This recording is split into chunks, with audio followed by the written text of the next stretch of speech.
أشهد أن لا إله إلا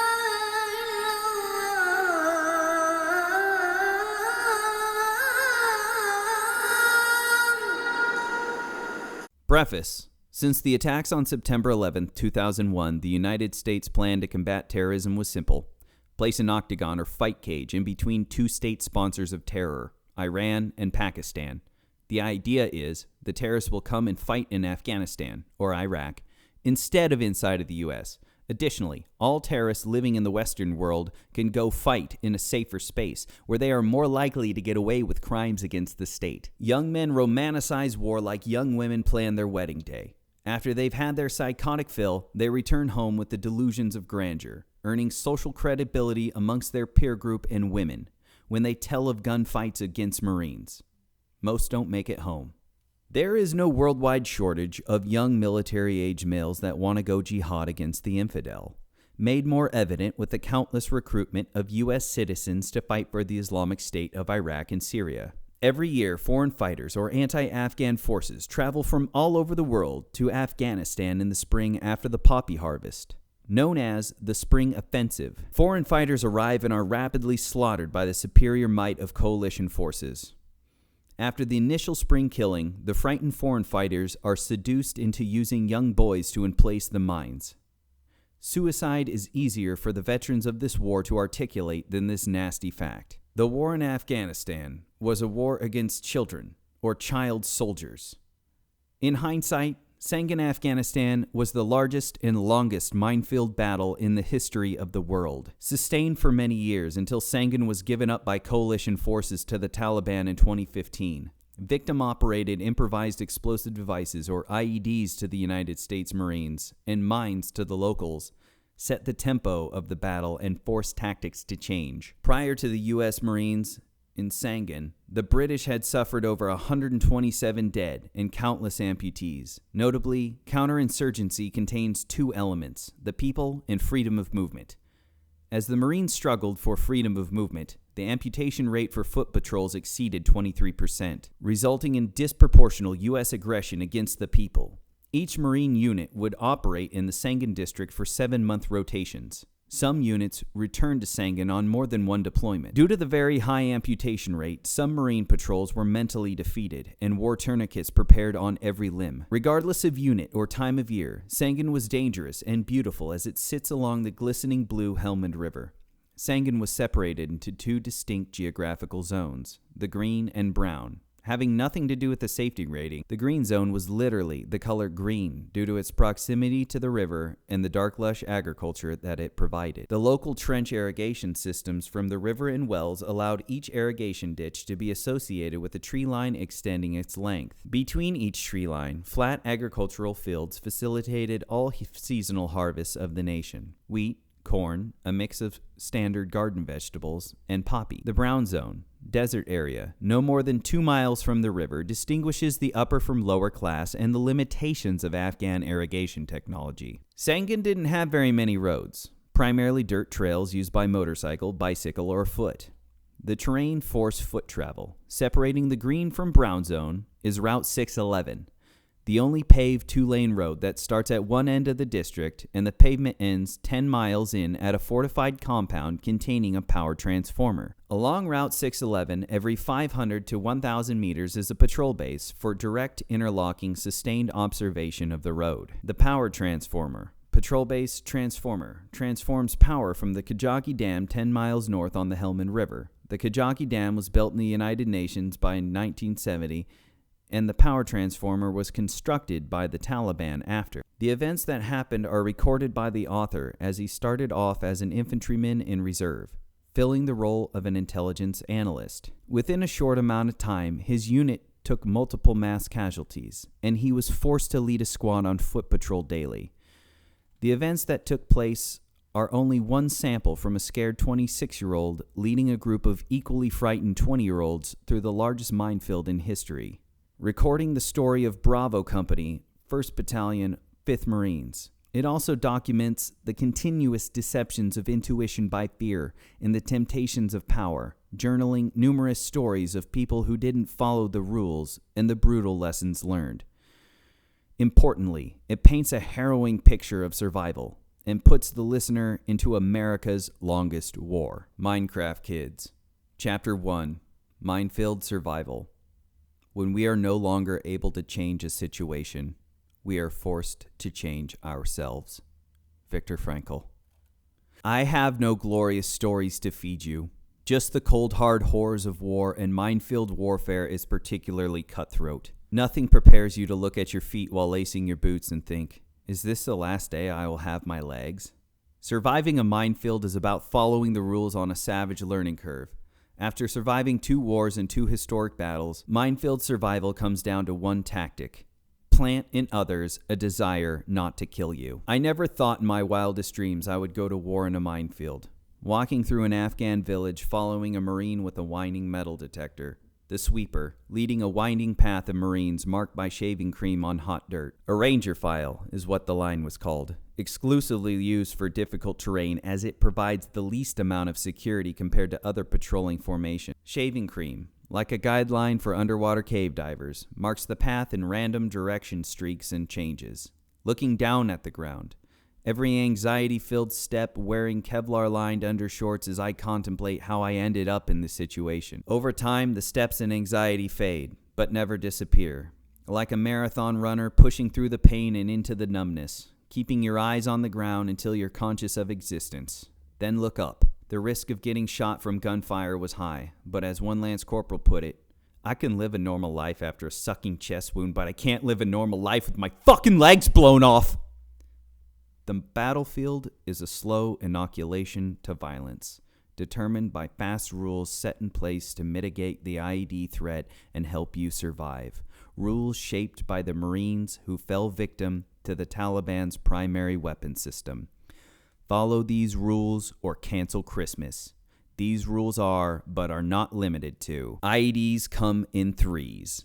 Complacency kills. Never run towards a casualty. Keep your eyes on the ground. Never sacrifice security. Move slowly and deliberately. Always sweep. Sweep tree lines twice. Stay in a ranger file. Stay away from choke points. Don't take trails or bridges unless you personally watched multiple locals cross it right in front of you. Don't set patterns. Don't cross a road, canal, or tree line in the same place twice and cross at the most difficult place possible. Mark the route, but also make sure the markings don't remain on the ground after you leave.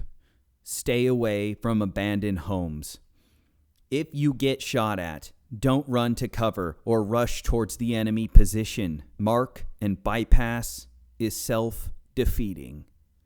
Again, never run towards a casualty. First and lastly, IEDs come in 3s because some rules need to be reinforced. Hello world, my name is the White Cat. I'm an infantry sergeant in the 1st Battalion 5th Marines Weapons Company. I'm a member of the battalion's 81mm mortar platoon. Much of our platoon are infantry mortarmen who specialize in the employment of mortar systems. Our platoon call sign is Mohawk. Our battalion call sign is Geronimo. Our mission as a battalion is to provide security to the people of Afghanistan and convince them of their government's legitimacy. The purpose of this journal is to tell others and future generations of the events that unfolded in Sangin that led up to its current state, or to tell the stories of the events that led up to my death or another fate. I am highly confident at the end of this period of instruction, you will be able to take what you've learned and increase your ability to survive a minefield. And that's called value. And because of that, you should like this video. Remember that sharing is caring. Subscribing is what winners do, but smashing the bell, that's what legends do. This channel breeds legends. March 28th, 2011. Monday. We left from Kyrgyzstan Air Force Base called Manas. The AC-130 plane slowly dripped hydraulic fluid on us while flying into Camp Leatherneck in the Helmand province, Afghanistan. We may be there for approximately 5 days. From there, we'll go to Sangin to relieve 3rd Battalion, 5th Marines, or 3-5. I don't know for sure what our mission is as 81's platoon or where exactly we'll be in Sangin. I have heard several rumors and theories, but nothing solid. The flight will be 2 hours long to Camp Leatherneck. I don't know how we are to get to Sangin regarding transportation.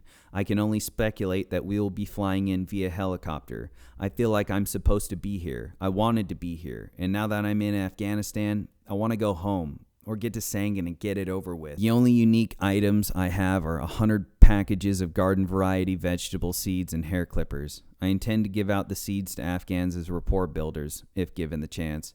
The hair clippers are valuable because there are no barbershops where we are going, and weekly haircuts never stop in the Marine Corps. Ever. I am a good barber, and I have been cutting military haircuts for years now. An intangible asset that I possess is some knowledge of the Pashto language. An information system called MarineNet for online education offered full Rosetta Stone courses for all languages. I really wanted to learn Pashto, and I spent as many hours as I could learning that language on the weekends before deployment. I watched YouTube videos and even learned the chorus of a popular song, Bibi Shirini. I was gambling on the fact that they spoke Pashto, but it seemed that prior to the deployment, the overwhelming consensus was Pashto was the language spoken in Sangin. Camp Leatherneck, Afghanistan is very big and built up. It's massive. It reminds me of Camp Victory in Kuwait, but still not as big or nice in certain ways. There are a lot of things that take me back to 2004 when I was in Iraq, such as the exhaust and hum of the diesel generators, a massive tent chow hall manned by specialty catering from contract food service workers from India. Displayed in the chow hall was a picture of the commandant in the Marine Corps with his knife hand extended towards the viewer saying, "Hey Marine/sailor, don't get fat." We're supposed to be leaving Sangin on Sunday. After a successful phone call home, Kim, my wife, seems to be doing well at the time, and same with the kids. It's nice to have reliable phone service and a PX or general store to buy things. Everything else seems to be on the platoon level. I've been doing my part to teach every member of my platoon how to effectively question people and exploit all information to the fullest. I know for a fact the 81's platoon is the best platoon in the battalion at questioning now. Not the most experienced, but the best in the battalion. Prior to the deployment, I had attended a specialized human intelligence course called the Tactical Debriefer course. The course was instructed by counterintelligence persons. The course certified us graduates to debrief captured enemy combatants and assess their intelligence value. It was a very thorough and artful exploitation of information from witting or unwitting persons without the use of coercion. The Tactical Debriefer course is vital in the war on counterinsurgency and was created in response to an overwhelming situation in Afghanistan. April 1st, 2011. Still in Leatherneck. A few people from the company have left to Sangin last night. Now the platoon has been split up into 3 places. One patrol base has about 12 Marines and the rest Afghan National Army, or ANA. There is not a whole lot of kinetic activity there from what I gather from prior Marines. It is called Airport Lounge, and we may not have many amenities. However, I will supposedly be in Fob Inkerman with the lieutenant and the rest of my section. The remainder of the 81's platoon are going to be at Patrol Base Chaka. In Inkerman, we are planning to be conventional mortarmen and shoot 120mm mortars, something none of us have any experience with, and possibly be leaving on the 3rd now. We will see if this is true or not. If not, I may get pulled to do other things on Inkerman, but we'll see how that goes. It has been rumored today that a sergeant from Charlie Company stepped on a pressure plate IED and his leg was shattered bad. Charlie Company has been in Sangin since we have been in Leatherneck, and I don't know how true that story is. No one seems to. The Lance Corporal Underground or rumor mill tells me that Bravo Company landed under gunfire in Sangin last night. Good news, Carlton will be with me allegedly. Now we will be able to get the company level intelligence cell in production, hopefully. Carlton is a great NCO in my platoon who has attended some important intelligence courses as well. We are supposed to be with Bravo Company in Forward Operating Base, or FOB, Inkerman. Anxiety slows time, and it feels like we've been here a month in Leatherneck. I hope this deployment will not take as long, and I am hoping time will fly by when we get to Sangin. Today, the company conducted Rifle Zero exercise with the new rounds we've received. They're 62-grain hollow points, and they're built for better stopping power and penetration. When darkness fell, we conducted a PEC-16 shoot at 100 meters.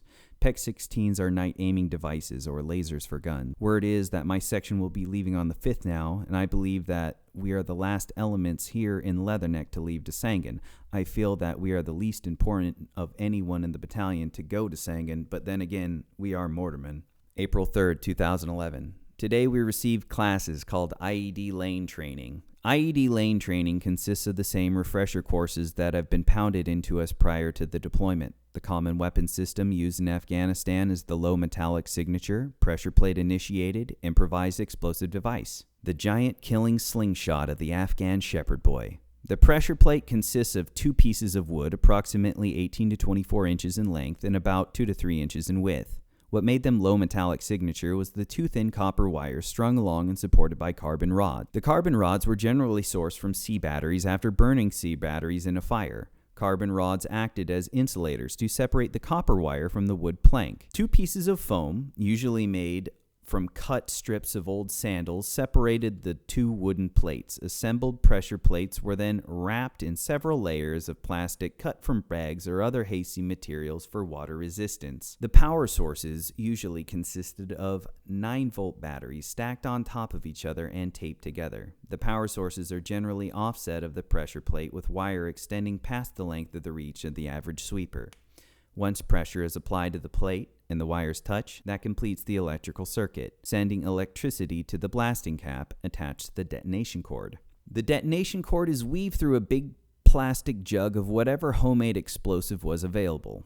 The explosive jugs were generally filled with rocks on the top to increase shrapnel. Rocks reduce the metallic signature in lieu of metal fragmentation pieces. Additionally, the IED training lanes contained buried inert pressure plates, as different squads of Marines would practice going through the lanes and identifying IEDs without stepping on them. It gave minesweepers a baseline sound for what metallic signature the pressure plates did give. Sweeping is an art in the gamble of minefield survival. Given the small width of the average pressure plate, it can be easily missed and overstepped. Sometimes the sixth man back in the patrol will step on it after the other 5 got lucky.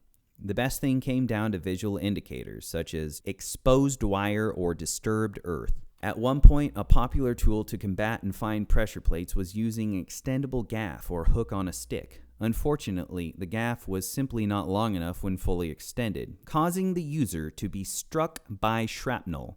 The gaffs are banned by the Marine units currently in Helmand, Providence, due to this self-defeating factor. Gaffs are now restricted to explosive ordnance disposal teams, or EOD, and maintaining appropriate standoff distance was more rational than fishing for wires of suspected IEDs at an unsafe distance. A phrase was repeated to us: "You have your whole life to wait on the explosive ordnance disposal team." All suspected IEDs are to be interrogated by EOD and not the Marines. The procedure is to back away from the suspected pressure plate and call EOD. Another piece of popular technology on the battlefield was called APOBs. APOBs are a rocket-fired long tube sock of miniature grenades like untwisted sausage links. Contained in an olive-drab green hard backpack weighing about 50 pounds, the Marines used APOBs would fire the rocket string along a suspected path of mines and effectively clear only 45 meters at a time. Lastly, the Thor system, a 35-pound coyote-colored backpack with a black antenna topped with a 12-inch poof of black elements. It was designed to interfere with the signal of remote-controlled explosives. It made the Marine carrying it look like a mobile chimney sweeper. April 4th, 2011. Today, some Marines from 3-5 came back to Leatherneck because they were en route home last night. In the evening, I went to their tent with Carlton and questioned them intensely. They are squad leaders in a rifle platoon, and they were very compelled to tell us the extreme danger and horrifying experience of Sangin. Under the dim light of their tent, I had them pull out a map of the area they were in. They told me about how the Taliban will use signaling mirrors and smoke signals prior to an ambush. They told us that an IED with 60 pounds of explosive had killed an entire vehicle of their Marines. They informed us that the armored vehicles couldn't handle more than 30 pounds of explosive. They told us about the blimps in the sky at every major base that recorded the firefights. They told us about the kids planning IEDs and the sad situations that unfolded. Kids are used for everything: spotters, shooters, runners, transporters, and diggers. They talked about the foreign fighters, the Chechenian RPG hunter-killer teams that struck fear into the hearts of Marines. Though they did not operate in the specific area of Sangin I'm going to, I learned a lot more about Sangin. They gave a lot of helpful tips to be productive and safe. For example, they told us to take our metal dog tags out of our boots because they cause more shrapnel if you step on a pressure plate. They told us about the amputation rate, their friends that are no more, and the limbs lost to include the male penis. They looked visibly shaken, and I was terrified. Our lieutenant sent an email about where we will be. He believes that the clear portion is over, and now it's our job to complete the other two of the three-part war: clear, hold, build. Unfortunately, the 3-5 Marines say there's still a lot more clearing to do and not time for hold build. Our company first sergeant seems to hold the same beliefs. Hearing the rumors of the high amputation rate doesn't help me sleep at night. It's not a good feeling when you abruptly awake from a light sleep, imagining a world in which you're missing limbs. Chapter 2. The Welcome Party. How do we encourage reflection? Mr. Fred Rogers. April 9th, 2011. We came here by helicopter at night from Leatherneck and landed in Forward Operating Base, or FOB Nole. As soon as we met up with the rest of Weapons Company, the rumors were flying with the latest incident reports of firefights and IEDs. The following morning sun came with the light smell of campfire smoke and goat shit. I went to a vantage point of the perimeter post and observed the area. It was breathtaking. The poppy fields were in almost full bloom. Gorgeous patches of red and white consumed the land in between the tree lines. Contrary to studying a map, the terrain was on the ground showcased instant challenges and opportune places to ambush from the enemy's perspective. Looking west, I could see the brown, arid desert mountain range across the hidden Helmand River. The mountain range was like the Mojave Desert in California. However, true to the map, the lush green zone was as green as ever, highlighting Marines in desert uniforms. This country is very beautiful compared to Iraq, but every rose has its thorn, and Sangin is a bush of thorns filled with a life-changing poison. FOB Nole is in the southern portion of the Sangin district called the Wishton. In Nole, we are issued our vehicles, radios, Thor systems, Balin metal detectors, new boots, and ammunition. Corporal Carlton had attended designated marksman school, and he got issued a designated marksman rifle with an 8-power scope and suppressor. Our platoon was also issued the coolest weapon system ever to see the modern battlefield, the M32 Alpha 1. The M32 is a shoulder-fired, 6-shot revolving 40mm grenade launcher, which the platoon named the Republican. From Nole, we convoyed in armored trucks to FOB Inkerman, approximately 15 miles north, directly along Route 611. The first vehicle in the convoy had a mine roller attached to the front. The mine roller almost looks like it could be a piece of farm equipment for plowing a field, only in reverse and with trailer tires instead of plow blades. The mine roller could turn in accordance with the steering wheel and was a safety measure against pressure plates. The mine roller's intent was to explode the mine by running it over, sacrificing the mine roller, but saving the first vehicle. Prior to the deployment, several junior Marines in our platoon were sent to specialized courses in other proprietary schools. Learning how to operate these new armored vehicles took time and human capital. These mine rollers cost some ungodly amount of money, and the Taliban had found a clever way to defeat them, simply by offsetting the pressure plate initiator from the main explosive charge with a piece of wire the exact distance of the mine roller to the vehicle. One of the lessons of the Afghan war is, if you want to defeat high-tech, go low-tech. That'll be a reoccurring theme. Leaving the Forward Operating Base, or FOB Inkerman, was a drive to remember. The atmosphere here is not friendly, especially when driving through the district center. The district center had the most population and was the center of commerce and governance. Rising no more than 2 stories high, the buildings in the district center are made of concrete and have glass windows with metal bars. Lining the road in the district center are outdoor shops constructed of metal and tree branch frames. Donkeys pulling carts is a common method of logistics. The traffic is mostly small motorcycles, a few cars, some older bongo trucks with musical horns. These Afghans are the eeriest people I've ever encountered. As we approached the district center, the lines of people on the street stopped what they were doing and stared us down with hate. No smiles. Kids pointed, attempting to count our numbers, and some kids threw stones. My time in Iraq made me accustomed to the bizarre scene and the stagnant smell of methane that saturated the air. True to Islamic culture, the men wore a long throb that fluttered in the wind. The Afghan men wear eyeliner, sleeveless vests, and turbans, usually one of 2 colors, black or white. mostly men in the bazaar, though all women wore a baby blue hijab, fully covered, no eyes showing. Noticeably, many Afghan men began flashing hand-sized signaling mirrors at us. I had never experienced anything like that in Iraq, and it was an effective psychological tactic on the part of the Taliban. The voices of the 3-5 Marines screamed in my head after hearing their warning at Leatherneck. They used signaling mirrors before the attack. It was effective and made me quickly assess that this is a war we are not going to win. They all look like Taliban, the Marines mumbled, while clutching the pistol grip of my rifle tighter as my thumb caressed the safety selector. Continuous flashing, no smiles. The Afghans of Sangin were doing a great job setting the tone. The whole population wants to kill us. Driving through the entry control point of Inkerman exists a propped-up piece of plywood with the words, "Turn off your ECM," hand spray painted in red. If not, the ECM pulse will disrupt the handheld radios or ICOMs the Marines use to communicate. Each vehicle is equipped with an ECM to defeat the remote-controlled IEDs, or RCIED. Inkerman was located less than 3 miles south of Transformer on Route 611. Just inside of the brown zone, on a hill overlooking an area as far as 1 mile into the brown zone and half a mile into the green zone. Inkerman was created by the British, renamed Shamshir for the locals. It was partially built on a previous mud compounds and was fortified with HESCO barrier, brown wool-like polymer barriers, lined with thin metal grates. When standing upright are square-shaped and stood about 5 feet tall and 3 feet wide, like square bee honeycombs. HESCO barriers can be filled with dirt and stacked on top of each other, providing effective fortification from direct fire attacks. If one portion is destroyed, it could easily be repaired without the aid of heavy equipment. Inkerman has several tents for troops to live in made of HESCO. Inkerman is also part of a prior massive Afghan compound with 14-foot-tall mud walls. The dirt here is so mineral-rich that a 50 caliber machine gun round cannot pierce the mud wall. Each mud compound is its own fortress.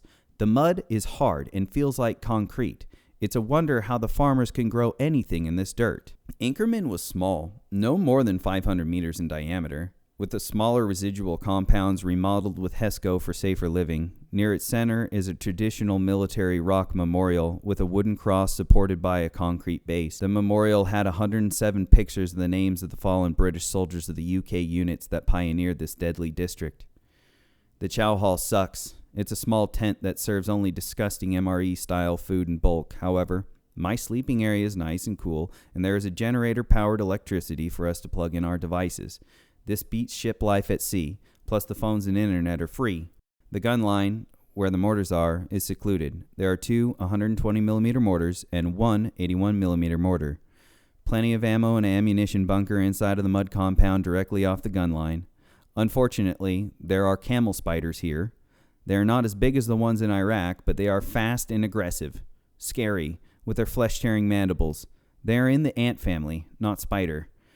Everything in this land is more aggressive, to include the flies. The black ants are massive too, and will bite hard. The wasps are gigantic, with yellow and brown warning stripes. However, the camel spiders, they can make you lose sleep at night. April 10th, 2011. Up to this point, we've shot 3 illumination rounds in support of night missions, and I suffered a minor heart attack when it happened.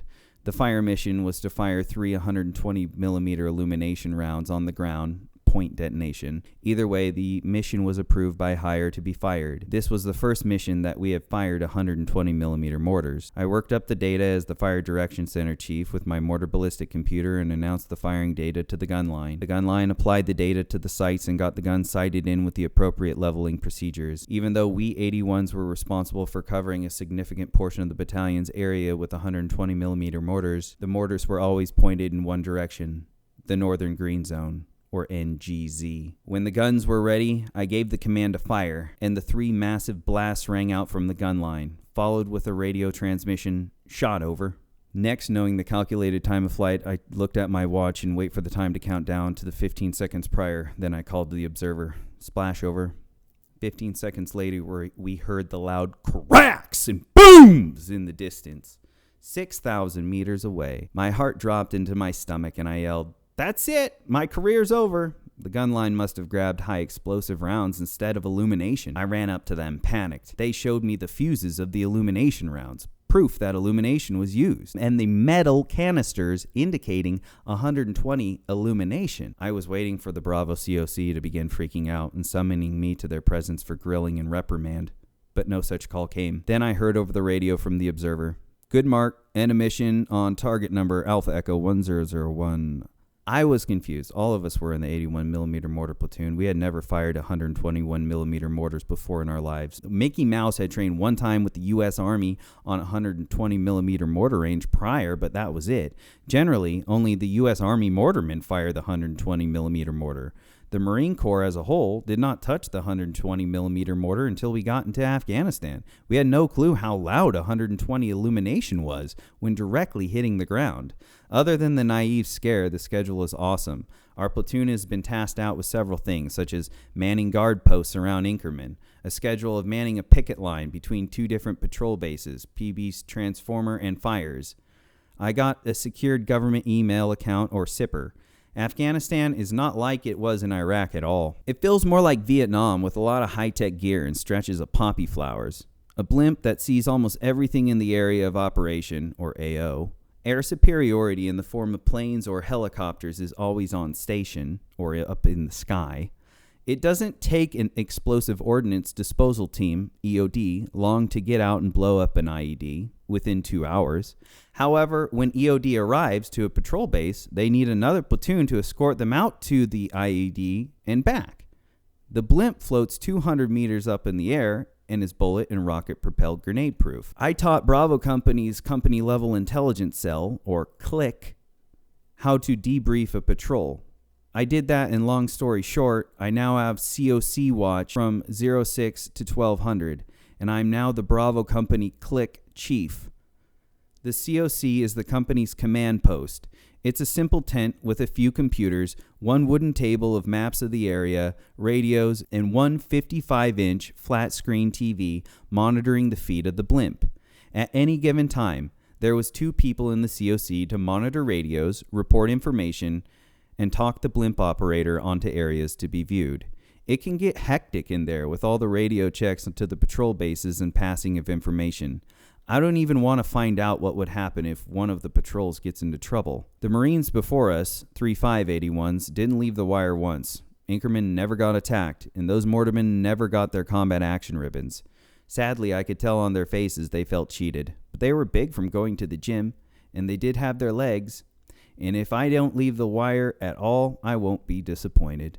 I have nothing to prove. However, to get that big gold star on my combat action ribbon in lieu of a second award, that would feel awesome. The info that I have already collected from friendly force debriefs has already had an impressive impact, such as setting up a be on the lookout, or BOLOs, for the company. I think it was the first BOLO for the battalion. It worked to the extent that Marines were informed in searching similar style vehicles if they so felt the mood. Some Marines from my platoon are going out onto patrol today. I said my good lucks to those from the 81s as they go out, and they went out in a single file line, a ranger file, the Marine sweeper clearing the trail ahead with a metal detector. They marked the trail with shaving cream as they patrolled in Sarajevo, the largest village in Bravo's area, and made it back with no incident.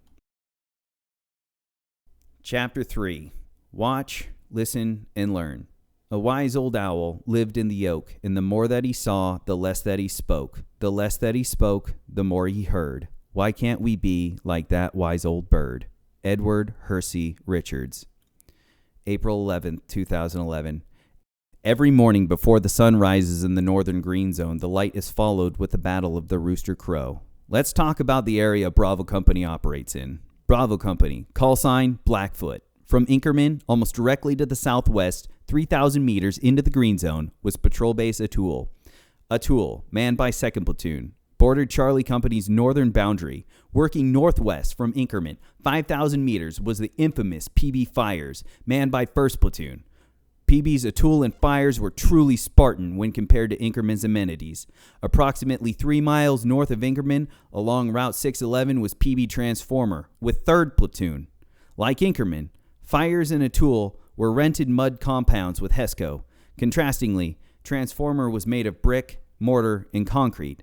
Littered in each one of these patrolling zones was little farm towns of white mud square homes and bushy tree lines.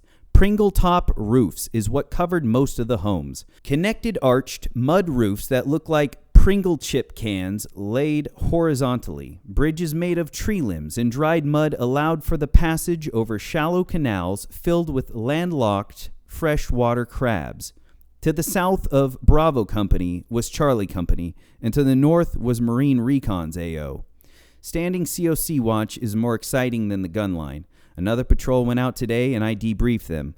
They went to the wrong compound. Serendipitously on the way, they found some interesting information that will lead to follow-on missions.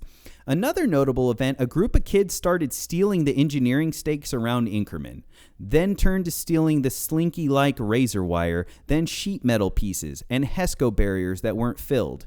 I went to the top of the tallest posts and watched about 35 Afghan kids, all males, without shame or fear, steal the defenses of our base. The kids scurried down the trails flanked by colorful poppy fields. They kind of looked like ants carrying pieces of leaves made of HESCO.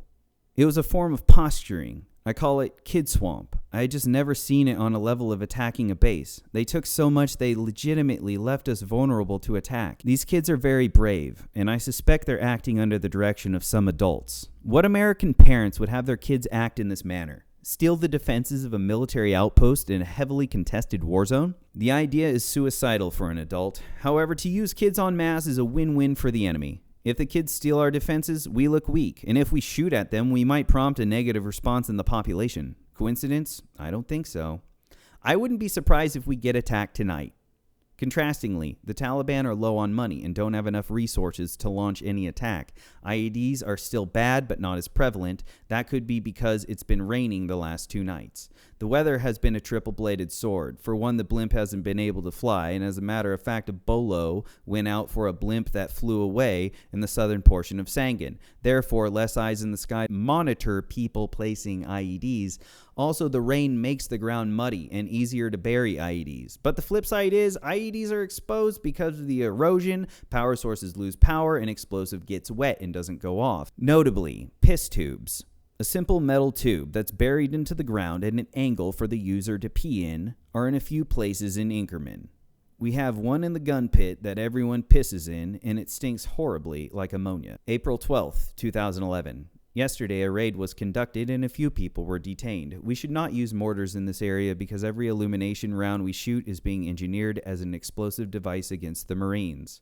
They use the canisters that pop in the air, parachuting down a can of burning thermite that can almost turn night into day. 2 pieces fall instantly to the ground, the illumination body canister in the fin assembly, whilst the parachute descends slowly at a rate of 6 meters a second. Additionally, the fail rate for high explosive rounds was a dangerous residual factor. There are too many errors, human or factory, that could go wrong to not allow the round to explode. Things not considered until seeing the shocking number of scavenged mortar rounds and pieces found at the raid site. Bravo Company did a poor job on the tactical side of exploitation. They didn't take any pictures. They handled the evidence with their bare hands and leaving fingerprints to be sent back to Leatherneck for processing. Their fingerprints will be harvested and uploaded to a U.S.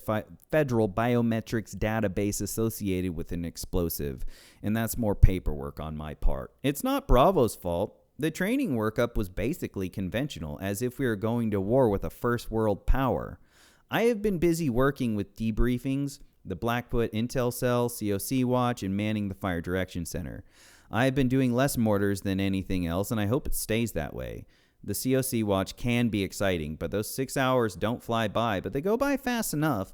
But when I do have downtime, it's during the middle of the day when the wife and the kids are asleep, and therefore unnecessary to call home. There are pull-up bars next to the man cave where the Fire Direction Center is located, so I work out every other day. There's no reason why I shouldn't come back at least stronger. Moreover, every patrol that I debrief, no matter how boring they think it is, I always seem to get some sort of good information, whether it's something small or big or some little fact that they think is unimportant but makes the biggest difference in the world. I got word tonight that we could shoot people with signaling mirrors and binoculars, or working with somebody who has binos. I know firsthand the signaling mirrors are up to no good when we drove through the bazaar. April 14th, 2011. Today, Captain Frank, Bravo Company's commander, was impressed with my intelligence reports and wants them posted on the share drive. I'm impressed with about how much influence I have over Bravo Company's operations from just the information I gather from friendly force debriefs. Finding the motivation to journal is difficult. April 16th, 2011. Yesterday, I saw and handled 7 kilograms of methamphetamine. The Marines had brought it in, almost didn't because they thought it was flour at first. However, it burnt their tongues when they tasted it. I don't know why the fuck they tasted it, but they did. This was confusing because the drugs we hear about are opium, heroin, and morphine. But meth? One of the 2 detainees was tweaking bad. And it's sad because those men had kids and the meth was just laying out in the open of the courtyard for the kids to get into.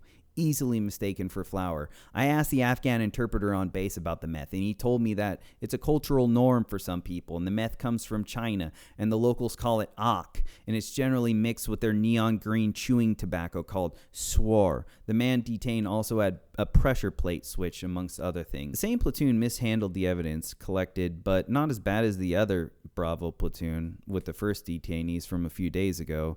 That platoon takes what I say to heart and tries to do things correctly. However, they brought in a man they detained whom was alerted on the handheld biometric system, or HIDE. But from the way they're explaining it, it sounded like a collection code error, Vice being a bad guy. They brought him back to Inkerman, where we used the federal biometric system, or BATS, on him, and I ran the HIDE system on him twice, and nothing happened. He's an innocent guy, and now a pissed off guy. Well, lesson learned, use the HIDE twice before detaining. What I am finding fascinating is the number of hidden pockets in the local men's clothing. On average, most locals seem to have similar items on them. Some have cash in hidden pockets sewed in their clothes.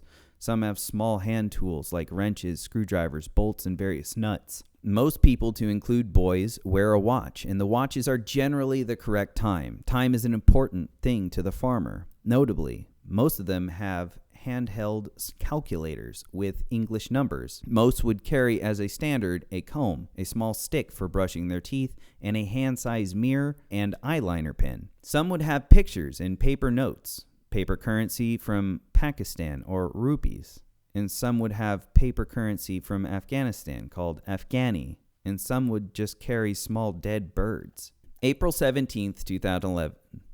Turjuman means interpreter. Today, our platoon was assigned our Afghan interpreter. We call him GQ. GQ is around 5'6" tall with short black hair, and he generally shaved his face. I don't know what to think of him yet. He is quiet and cohabitates in one of the mud compounds with the other translator here on Ink. Today we conducted a shura, or community meeting. About 30 to 40 local people showed, and we enrolled about 80% into the biometric system. I don't know what the shura was about because I was too busy collecting biometrics. Their language barrier has been kind of a pain. I do what I can to build rapport, like today I used what little Pashto I know, and I offered them cigarettes. Of course, they were more cooperative when a cigarette was offered, and most people here are tobacco users. I smiled a lot and tried to show the human side of me and not just a strange foreigner. I have no plans for tomorrow, just the same routine. COC watch from 6 to 12 and just do whatever needs to get done after that. I help Sergeant Dwyer with Civilian Affairs Group, or CAG, at the entry control point with whatever he needs.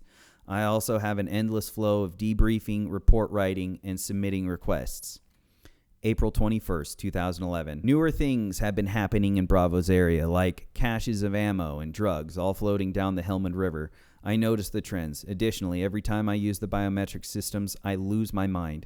They can work great at times, and there are days that's just more gear to carry. It pains me knowing how only a few people know how to use them. It's necessary evil that we need, and it loves acting up for me. It gets so embarrassing when I try to use them and they don't work. My daily rotation, I wake up at 6 and I don't go to bed until 2200. The 81s have been patrolling daily through the village of Sariegar. O'Shea is thrilled because we have pushed really hard for our platoon to do more than just force protection of Inkerman or standing guard posts.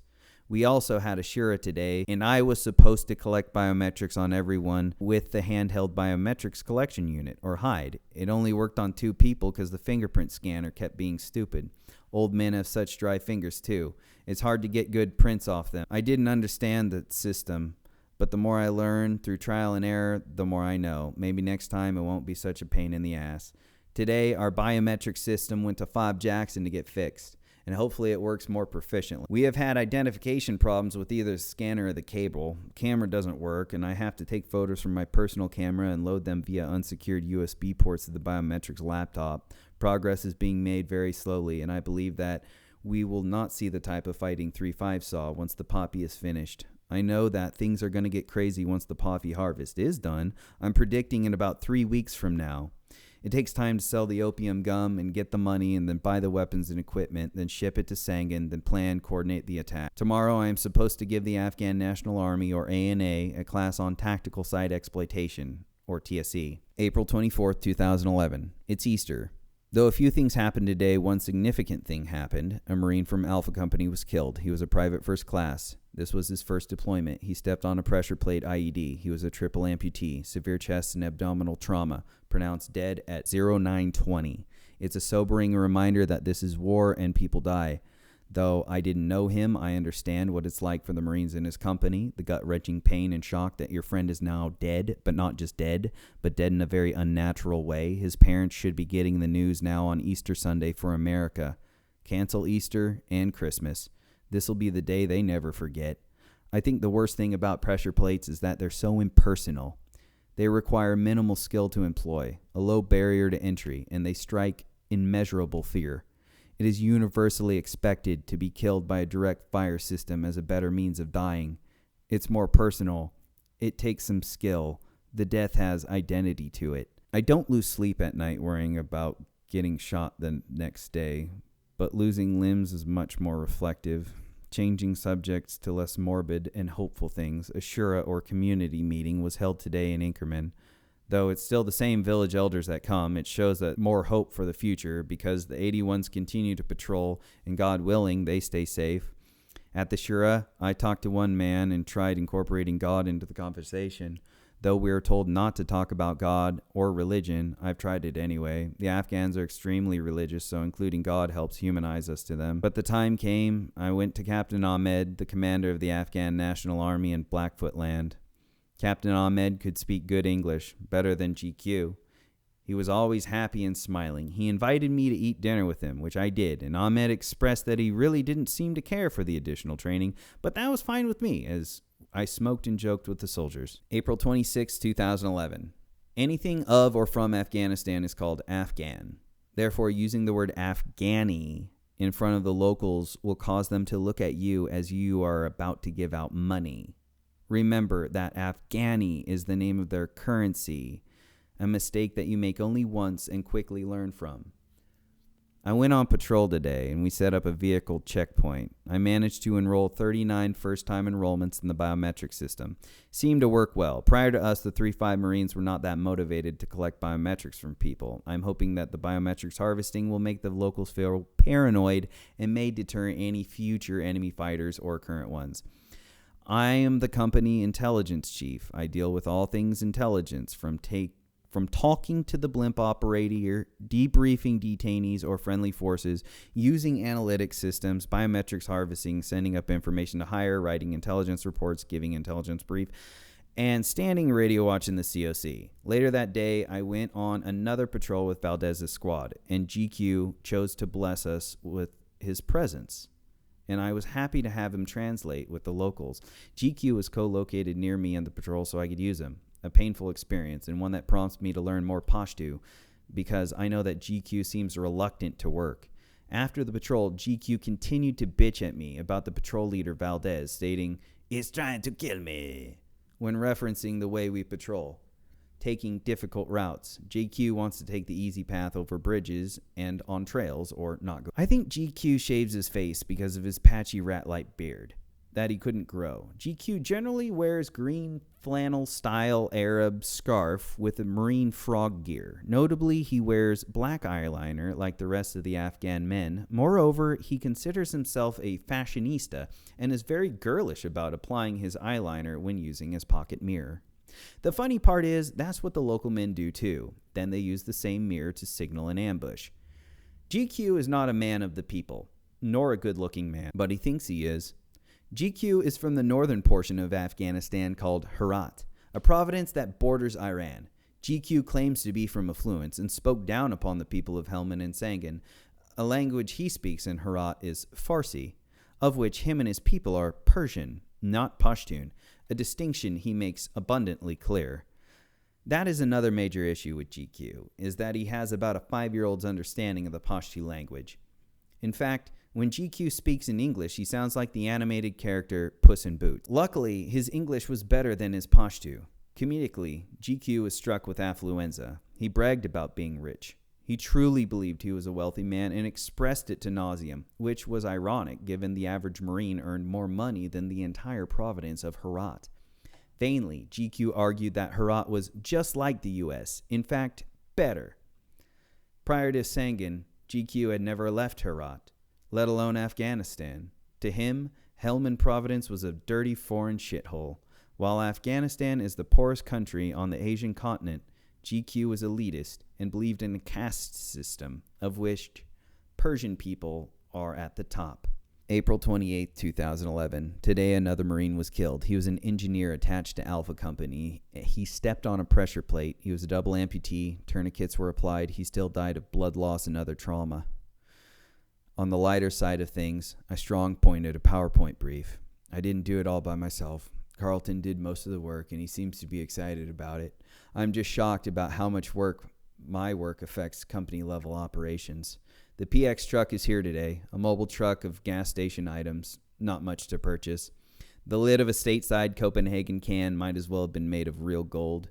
Everyone here has been worked to the bone and to the limit, with guard, gun line, and patrolling. Everyone must do their part, and I feel I don't do enough. The fire direction center and gun line seem to run smoothly when there are no missions. Somehow Valdez acquired a barbecue and beefsteaks. The steaks were amazing, and I ate at least 3 until somebody found out we were barbecuing, which is not allowed, so we had to make everything disappear quickly. Also, a big boom occurred in the burn pit, and that's how we take care of our garbage, is by burning it. Though the official story accepted at the COC was a radio battery had exploded in the burn pit, causing burning debris to softly land all over the camp, I know exactly what happened. Mobile Assault Platoon, or MAP, a fully armored column of tactical vehicles, brought back 10 pounds of confiscated purple-colored homemade explosive, or HME. The explosive was in a nylon fertilizer bag containing crushed ammonium nitrate fertilizer and aluminum powder, combining the periodic table elements of AN and AL, or anal, as the Marines call it. I remember when the junior Marine brought back the bag of anal into the COC, and he was told to take it elsewhere by somebody else while I was in the middle of a brief. The junior Marine took it right to the burn pit, threw it in, and walked away. A few minutes later, boom! And burning trash came raining down from the sky over Inkerman. Later that day, I asked MAP Platoon about the whereabouts of the HME so I could process it as evidence, and they didn't know. When I found the junior Marine who initially threw it into the burn pit, he told me that he did do it. Oh well, at least we know a radio battery didn't do it. Nothing came of it, and the command had already made up their minds as to the official story of a radio battery. So what did it matter anyhow? It was a victimless accident, no harm, no foul. Contrastingly, one of our 81's Marines, a squad automatic weapon or saw gunner, had a negligent discharge in the clearing barrel when heading out on patrol as a quick reaction force. He made the mistake of letting go of the bolt while holding the trigger to the rear, which allows the bolt to fly forward and strike the chambered round. No harm, no foul, in a safe place where that's supposed to happen. He became a die-hard motivator who lost his rank. Bravo Company's command has made it clear that the 81s will not receive any leniency. I feel like we've been building some rapport with Bravo Company's command because I'm in the COC with them and I cut their hair. But they make it covertly clear, we Mohawk are bastard children. May 2nd, 2011. Did you know, when a person wearing a suicide vest detonates, the head pops off the body and goes flying into the air? For biometrics collection, the first thing you must find is the head before the iris decays. A suicide bomber blew himself up today outside of Fob Jackson, where the battalion command is stationed. Aside from that, I responded to a raid which yielded weapons and a medical supply cache.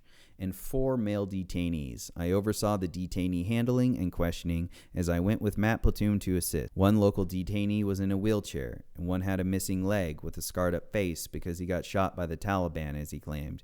However, his facial scar didn't seem consistent with a gunshot wound, but more akin to stepping on an explosive. We ended up taking him back to Inc., and it was an interesting time finding a way to load a crippled guy into an armored truck.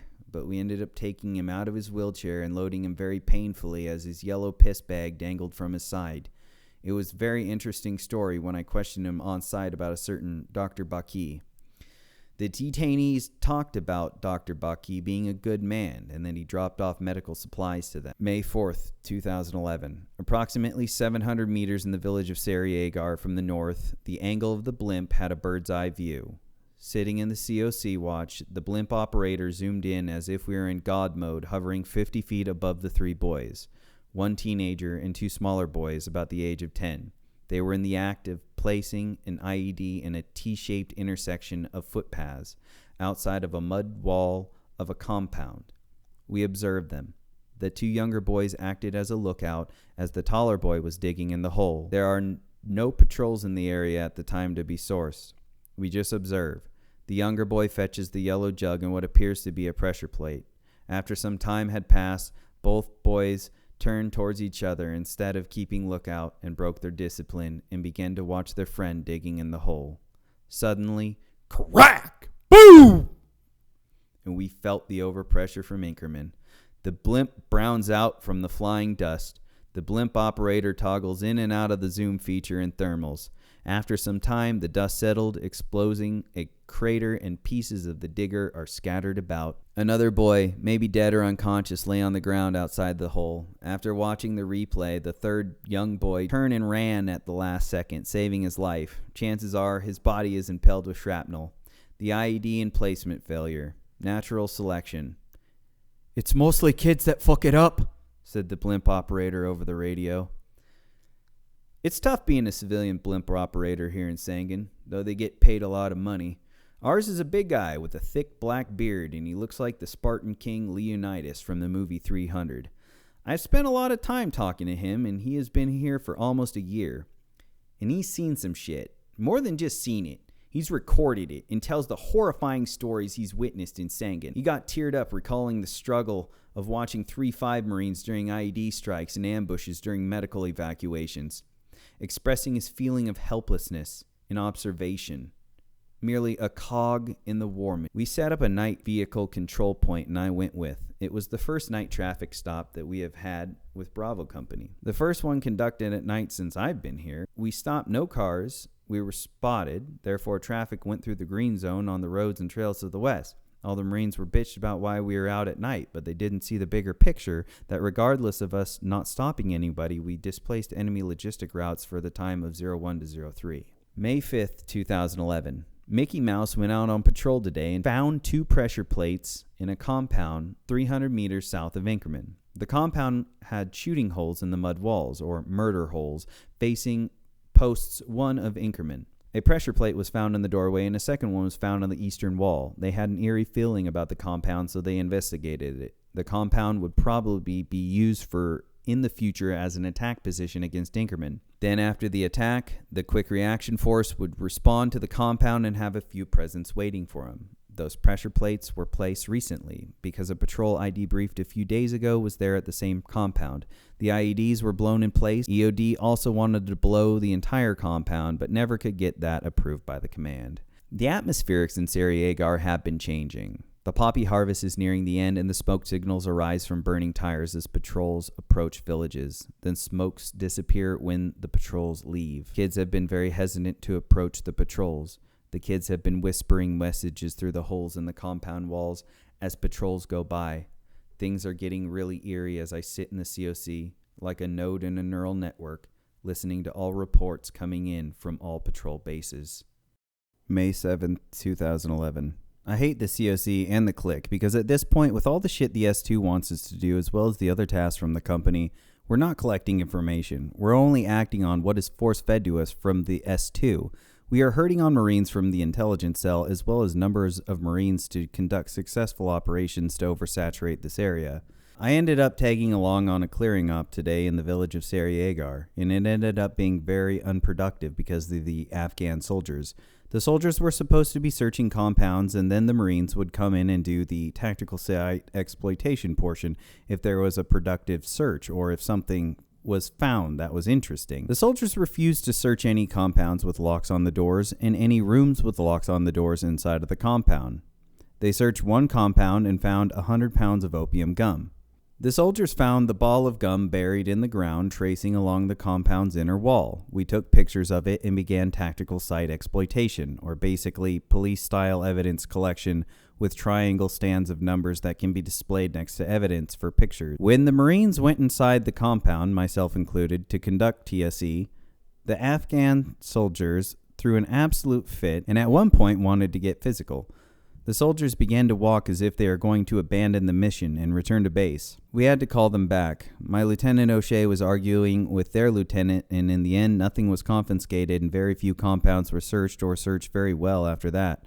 Why do we even fucking try? When the Afghan National Army actively sabotages what we want to do based on laziness and fear. Maybe they know that there is something inside of those locked compounds that you don't want to find. May 10th, 2011. Ghoul is a common name for men in Afghanistan. It means flower, beauty, or sweetheart. A clearing operation was conducted in the town of Pseudo-Korez today. Blackfoot is hunting a man named Flower Mohammed. Notably, several martyr pics were found. Martyr pictures are propaganda to inspire others to die or fight for a cause. A picture of a person whom was martyred in the act of jihad. Additionally found are other militant-style pictures. Strikingly, these pictures do not seem manly or full of bravado. Quite the opposite, as the Polaroid images showed young, smiling Afghan men in native dress handling AKs and bouquets of flowers, while coquettishly displaying the sign of the martyr, holding an index finger up to heaven, in a very feminine way. Their eyeliner was fitting, as it really promoted their eye color, contrasting the hanging fake background of the green field with fruit trees, representing the promised afterlife for the pious. Additionally, IED-making material is being found all over the AO. Normally, it's burnout batteries, wire, circuit boards, or other manufactured pressure plate switches. Carbon rods of burnt batteries are commonplace to find in compounds. If searched inside, there may be about 20 feet of wire. They tend to know when the patrols are coming, so they throw the IED-making materials away from where they live. They think that we won't do anything about it. But carbon rods seem to be an uncanny sign. Even if the people are not associating it with the fighting, the fact remains that carbon rods have value and prompt the behavior change of removal and collection. There is no cell phone service here, but some of the locals carry cell phones, dumb phones, not smartphones. Cell phones are not a perceived threat due to the Thor system that we had operating. The Thor systems could interrupt remote-controlled or RCIEDs. The locals have phones to play music and take grainy pictures. It was common and fitting to hear the light country twang playing from the cell phones as the locals worked on their fields. The only real method of Afghans of Sangin have for communicating over distance is handheld radios. These radios are usually not small either. They are older and as big as a brick with long silver antenna. Possession of a radio in Sangin is death. May 12, 2011. I went on patrol in the village of Torshay and collected the biometrics of 9 people. The poppy harvest has came to an end. It appears that people are getting ready for the wheat season. Though poppy is over, the farmers stay loyal to their work in the fields, either picking dead poppy bulbs or tilling the land in preparation. A few farmers had old Massey Ferguson tractors. A tractor is a status symbol, too. Most locals are seen hand-tilling the land. 2 men, 1 shovel, a rope, and a stick. One end of the rope was tied around the shovel base, while the other end was tied around the stick, a simple method that turned a shoveling effort into a crew-served system. One farmer could plant the shovel head into the ground with his foot, while the other man pulled the rope on a stick. It was an efficient method, but hard labor. The Afghan farmer does not rely on the government to solve his problems. What government has he even known? The poppy stalks were cut and stacked up in neat little wood piles against the sides of compounds. The poppy stalks would be used as fuel for cooking because that's the most common fuel. Very few have any sort of safe functioning electricity. The poppy bulbs were kept for the seeds for replanting next year.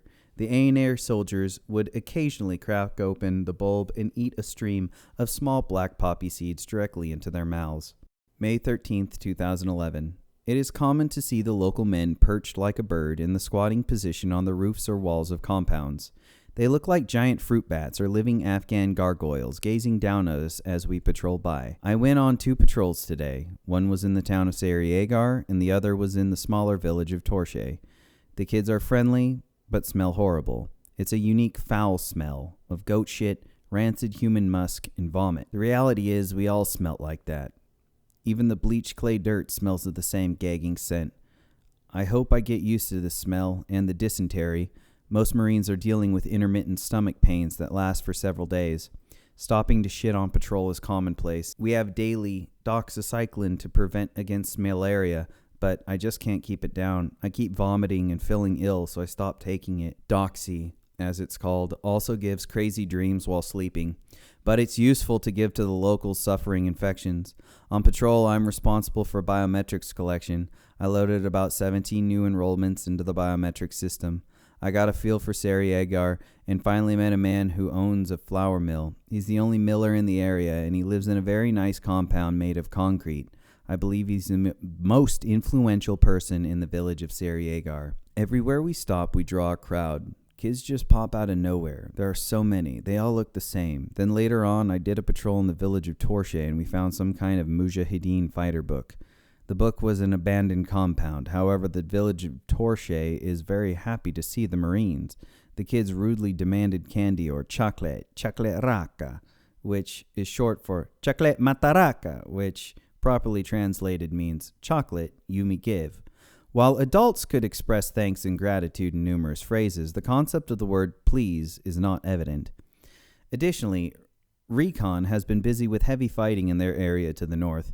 One Recon Marine got shot in the neck, and the Taliban tried taking out the medevac bird as it was flying in to pick up the casualty. The enemy knows which helicopter is the medical evacuation bird. It's the Huey, not the Cobra, that circles it. When the Huey drops down to pick up the casualty, they're quick. Those dudes don't fuck around. Also, today I was going to call home, but we were put into River City when a guy from Charlie Company became a double amputee from a pressure plate. May 16th, 2011. The 1st Battalion, 5th Marine motto is, make peace or die, from which the phrase was being developed and trending, make peace and try not to get blown up. The command has been active, trying to crush that phrase. Currently, Sangin, shotgun to the dick, is being uttered with no issue. Later that day, I went on a foot patrol on Route 611 with the intent to establish a vehicle checkpoint. I felt safer patrolling on Route 611 because it's in direct observation of Inkerman's posts and it's on an asphalt road, which is not easy to place a pressure plate into. I collected 35 people into my machine. One of the guys had white skin, red hair, blue eyes, and really gave me a bad vibe. I enrolled him, and it was a first-time enrollment as many locals waited to get their biometrics harvested. He gave a tip or counterintelligence that the Taliban were planning IEDs on Route 611 near Kajaki. This was strange. He was a taxi driver, and he had 5 passengers, and they were all high. Of course, I collected all their biometrics like Pokemon. They were all first-time enrollments. We didn't have an interpreter, so a few Marines escorted him back to Fob Inkerman where the het guy could talk to him. After the checkpoint, the het guy was very interested in him and wanted to know more info about him and his passengers, and I think the guy was Taliban, and so were his passengers. Even the ANA thought they were Taliban. To me, almost everyone looks Taliban. The ANA seem to know who the Taliban are just by looking at them. Though the ANA with us are not Pashtun or from Helmand, they still know the cultural norms. May 17th, 2011.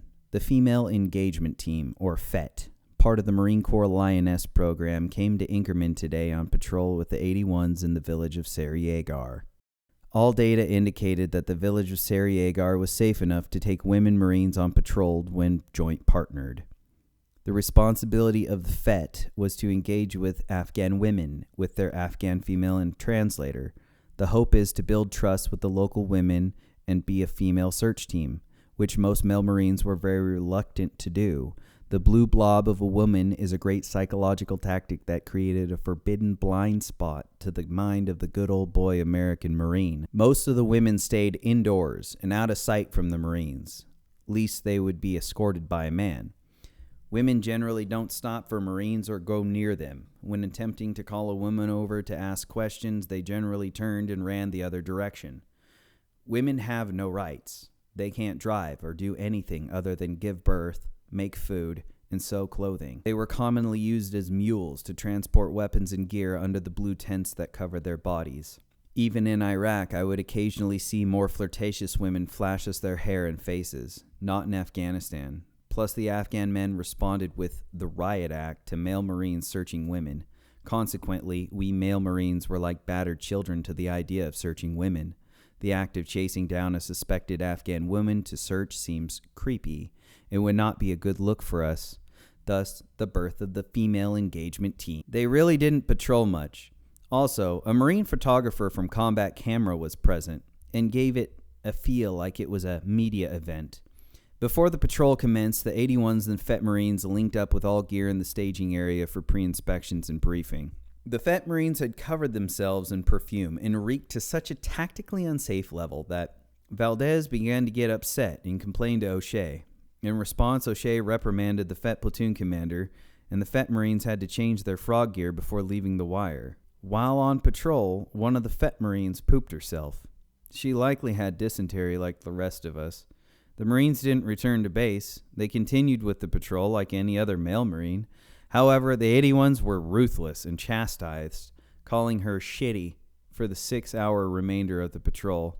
The patrol was uneventful and finally returned to Inkerman. The FET Marines immediately left back to Fob Jackson and never returned. Additionally, 6 IEDs were found near the southern border we shared with Charlie Company from 2nd Platoon out of PB Atoll. They were daisy-chained and blown in place. They were placed near a suspected medium T Taliban commander's house. They were pull-string IEDs. A bed-down location was also discovered by another platoon, and it had military-style racks, action film DVDs, blank DVDs, and the ANA said that this was a Taliban bed-down. Changing subjects, I learned as much Pashto as I can because GQ is lazy. I asked GQ for about 10 words that I need translated every week, like road, work, time, house, etc. I have been really struggling to communicate, but I'm happy that I learned some Pashto before I came here, or I'd be dead in the water. I understand head, face, eyes, fingers, hands, what's your name, where do you live, how many kids do you have, and a vocabulary of about 300 words. The locals appreciated the effort, and the language helped me collect biometrics exponentially. May 19th, 2011. Shit is kicking off, and 11 days sooner than I had predicted. 3 patrol bases and 1 patrol have been shot at with small arms and RPGs so far. There was a fire mission that a patrol was calling in on some guys in a tree line. I talked the blimp onto that tree line from which the patrol was taking fire and saw 2 military-age males shooting at a patrol from a dried-up irrigation canal. I saw 2 of them take off on motorcycle. They were so nervous that they tipped over into the canal. It was hilarious. I watched a few lieutenants in the COC lose their minds over the fighting. It was hilarious as well. A detainee was caught on Route 611 in front of PB Transformer. He's 17 years old. He had a cell phone with 11 SIM cards. The SIM cards had videos of suicide bomber and Taliban training videos. He was detained. I administered an X-ray kit with 3 samples. I took by wiping white sample papers across his hands. I sprayed the X-spray contents onto the samples, and the samples tested positive for nitrate-based explosives. I was surprised as hell that he popped. He was really handling anal for that much residue to be on his hands after that long. Oh well, fuck him. Hope he gets convicted, but I must do a lot of paperwork for the detainee process, and I'm the one who handles that process. May 20th, 2011. Today, Bravo Company patrols were attacked with sporadic fire. The enemy shoots in one place and moves to another that they cannot sustain themselves in the long-term fight. They will attack a patrol until they hear planes or helicopters. Then they egress to the north to recon's area. Some tips from locals say that the Taliban fighting in our area are locals because the ANA are good at picking out foreigners. At this point, the Taliban are not attacking partnered patrols with the ANA. That is probably the Taliban's personal psychological operation technique, and also the locals love the ANA. Moreover, the sporadic fire seems to be an attempt to disrupt the patrol's counterinsurgency fight and get the Marines not to focus on the other locals. For now, it's not working for the Taliban. One patrol stayed out all day after the firefight, drinking tea with the locals and spreading their own information campaign. We are still pushing out patrols into Sarajevo, and according to Radio Battalion reports, the Taliban are in Sarajevo as well. We have been told that Weapons Company might have our own area within a month, and that is still up in the air. And if that happens, we have a good chance of moving, but if that does happen, the battalion's mortar assets will be greatly reduced. I have a feeling that Bravo Company will fight tooth and nail to keep me with them here in their area. Interestingly, a terrain model was found near PB Transformer of PB Transformer. It may be a local worker, but I have a feeling that it is. There are too many anomalies to say otherwise. Even though the fighting is kicked off, the villagers are still more than ever coming up to patrols and giving information about the Taliban and IEDs. I have been busy the past 2 days dealing with a detainee and his paperwork, but I got it all done. Now it's in the hands of Hire to expedite his processing. Hopefully he gets convicted in the Afghan courts, but I'm not holding my breath. On a better note, we got some letter mail today. It was nice. Letter from Kim. Of course, it was old news because I had talked on the phone with her several times since she had sent that letter. May 21st, 2011. It appears to be a trend with the Taliban and their sporadic hit-and-run bullshit. No casualties and hard to create positive identification on these dudes. Anyway, their tactic is based on 2 parts. 1, distract us from our counterinsurgency operations to keep us occupied on them and not the people. 2, to provoke us to respond with disproportional force and create collateral damage, thus turning the people against us. Their tactic has little effort on our operations, and at the rate they are going, it will surely fail. The Taliban only attack unpartnered patrols, or patrols without the ANA. Why? I can only speculate. I think it's to win over the ANA to their side. The ANA appears to be the biggest threat to the Taliban because the ANA can pick out the Taliban much easier than the Marines. If the ANA detains someone and says they are Taliban, they're right 9 out of 10 times. The Taliban love to exploit the area boundaries to the north with recon zone because when they cross it, then the Marines can't maneuver on them, and the Taliban know that we have to request permission to cross boundary lines. And that process is very timely and drawn out. Tomorrow's clearing operation in Recon's area will most surely throw them for a loop. Chapter 4. Gear Accountability Kills. Few things are harder to put up with than the annoyance of a good example. Mark Twain. May 22nd, 2011. Recon area clearing operation is kicked off in the village of Kodizeh. Going into it, we predicted very little resistance because of the overwhelming number of coalition forces saturating the area. The Taliban threw everything they had at us, short of suicide bombers. The gunfights were the same trend of small teams attacking from different locations, attempting to disrupt. Listening to the radio battalion, or Radbin traffic, that the Taliban were extremely scared, and their attacks were thrown together at the last minute. It was chaos for the Taliban, yet very controlled by us. For once, the initiative was taken, and the Taliban were forced to react to our actions. Several vehicle checkpoints were set up on Route 611, and every road leading into and out of the southern portion of our area. Several Taliban were detained and sent back to me to process. When a helicopter would land, the Taliban would recklessly go out of their way and attempt to shoot down the helicopter. It didn't work because we predicted this. Sadly, Bravo took 4 casualties. It was at a target compound that I had gathered and put into an intelligence briefing at the click, and I had made this for this clearing operation. The 4 Marines wounded were NCOs, and I personally knew 3 of them. I can only speculate what went wrong. They knew it was a hostile house that needed to be cleared, and they were receiving sporadic fire before reaching the compound. 1 Marine, Sergeant Dwyer, stepped on a saw blade pressure plate. Him and 3 others were injured, Dwyer being the worst. Dwyer was an amputee, lost his leg, and was unconscious. Sergeant Denning responded to Dwyer, saving his life, and just kept working on him, even when it seemed hopeless, said Denning when I debriefed him. Another victim of the blast, Corporal Thompson, suffered internal bleeding and had part of his intestines removed. He lived, but he will probably have a messed up life. Sergeant Ward was knocked unconscious. Another guy, name unknown, and an engineer, also a corporal, was injured. How bad, I don't know. But from the sounds of it, he'll be fine. Ward will be fine and more than likely back in the fight. However, he had amnesia of the whole event, which was probably a good thing. Regardless, 4 NCOs enter a dangerous compound that they knew about and didn't take it slowly. They may not have used the metal detector because the pressure plate was made of 2 saw blades and has a high metallic signature. However, it was semi-hidden under a branch that was in the room. And they did not keep dispersion when inside the compound, and as a result, 4 casualties. I can only speculate, as one was a civil affairs Marine, and one was a Bravo Company clerk, and the other was a squad leader. One was an NCO engineer. Hearing about Dwyer's injury felt like a baseball bat to the stomach, an all too familiar feeling. That's war, and now he will live for the rest of his life in a very unnatural way. Dwyer and I talked regularly about things, and he was a very nice and friendly individual, a reservist who has a good job as a financial advisor. He is married with kids, and his kids and his family are going to have to deal with that burden. I just hope he finds happiness and tries to live life to the fullest. I remember talks with Sergeant Ward and getting to know him and his Marines much better during debriefs. That night, I witnessed what I thought was like a morbid memorial. The plate carriers, Kevlar helmets, and weapons stacked in 110 of the COC, and the dim light of the computer monitor shining on the gear of the wounded, laced with blood. Secondly, seeing Ward's name tape, located in the front of his plate carrier. Blood-soaked, matching the rest of his gear. Adjacent was Dwyer's rifle supported against the back of his plate carrier. The gear was compiled for proper inventory. Bravo's first sergeant came into the tent to conduct gear inventory. He shooed me away, almost as if this was some private shrine or he wanted to protect me from the reality of things.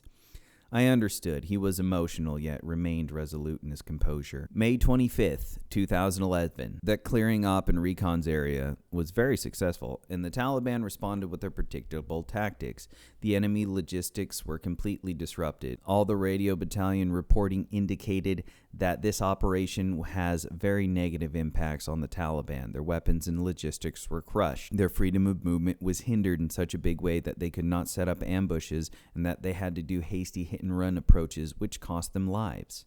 While I was sorting through the craziness of all the intel coming from the operation, I was also dealing with the detainee from that same day, as well as their families coming up to Inkerman. Additionally, a small drug lab was found during the operation, and it was speculated to have produced heroin. There were several big gray metal pots with burnt opium residue in the bottom, along with precursors that I had to deal with for evidence.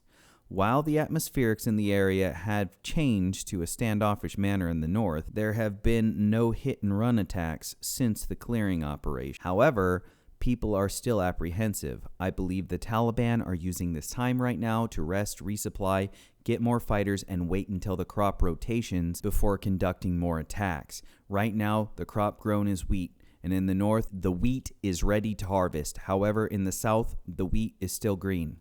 May 27, 2011. Yesterday, a daisy chain of IEDs was found near a villager's house. He was 60 years old and not Pashtun. He had a pull string connected to an IED leading into his compound, and he was detained on the spot. I dealt with all the detainee paperwork and procedures that follow. He claims he was framed, which may be the case because he's not Pashtun, and Pashtuns generally don't like people from other ethnicities. Some people have never traveled 10 miles from where they were born. Similar to the citizens of Texas, some locals believe that the province of Helmand is its own country and not even part of a larger Afghanistan. Some don't know that there is a president. I learned proper Kabul Pashtu, but the people of Sangin speak hillbilly Pashtu. These Afghans are extremely racist, and they have a hard time dealing with white people. But they do not like black Marines. They call the Mexicans Mustafa, which means brother in Arabic. They are so ignorant that they think Hispanic Marines are Arabs, but then again, they are very isolated. Still, if the old man is not telling the truth, which is a good possibility, then it just goes to show that the enemy comes in all ages. Today, another IED was found in the same area as the ones found yesterday. This is now the third IED find in that area. Additionally, the local suspects are interesting. The IED found today was the partially exposed jug with wires coming out of the top. Upon further inspection by EOD, it had an anti-tamper device on it, and the jug was empty. It was a hoax IED, and the anti-tamper had a wire running to a 105mm shell filled with explosive that was offset in a tree line about 5 meters away. Buried near the jug was a low metallic signature pressure plate that had a wire running to the 105mm artillery round. So if you tamper with a jug, it goes off, or if you step on the pressure plate, it goes off. The Taliban are aware of our keen ability to find IEDs, and therefore they are developing more creative ways to bait us. The southern portion of Bravo's area appears to have an active IED cell. This cell is exploiting the boundary between Bravo and Charlie Company. Regardless, we will hunt them and kill them. Besides the Taliban, the villagers are still giving us tips on IEDs. The Taliban are conducting a fear campaign in the village of Sarajevo. They are telling the villagers that if they go to Fob Inkerman, the Taliban will cut their heads off. Several Afghans in Sarajevo have been approached by door-to-door night messengers and relayed the messages to the Marines despite this information. May 28, 2011. A local the Marines call Ghost Mohammed alerted a patrol from 2nd Platoon of an IED that he found. He pulled a pressure cooker filled with explosive and a pressure plate from a field. Ghost has given up several tips on IEDs. He doesn't want money, however, the company wants to give him money, but the battalion won't let us give out money for an Afghan IED find because their theory is this will create a welfare state where Afghans are just making IEDs to turn in. I agree with the battalion. However, Ghost Mohammed needs to be rewarded in some great way. That evening, I went on a vehicle checkpoint on Route 611 outside of Inkerman to harvest biometric. It was a nice evening, about 70 degrees with cloud cover. While out, we stopped a very famous, to us and the locals, Dr. Abdul Baki. I don't believe that Dr. Baki is Pashtun, but he is from the north and wears the brown rolled-up wool beanie-like hats common to the tribes of the northern providence and is the only one in Sangin Valley who notoriously wears one. He has a white beard and looks like a gopher's gnome. He's in his 50s or 60s. Mickey Mouse informed me that he found Dr. Baki and walked Dr. Baki to me. I introduced myself to him and him to me. We were very friendly, and I told him that we had been looking for him and would like him to come to Fob Shamshir to talk about an upcoming medical initiative. And we would like him to take part in talks of possibly getting him some more medical supplies. Dr. Baki spoke decent English and seemed more than willing to go. He asked me to write him a note and to come to Fob Shamshir, and I asked him when he will come. He said that Friday is a free day for him. Ergo, I wrote him a note to see the name of our counterintelligence guy and our KEG guy. Hopefully he shows. Baki is a first-time bat enrollment. I put Dr. Baki in the front of the line of the Afghans of traffic waiting to get enrolled. Usually Afghans would bitch like the world is going to end, but not with Dr. Baki. He is well known and respected by the locals.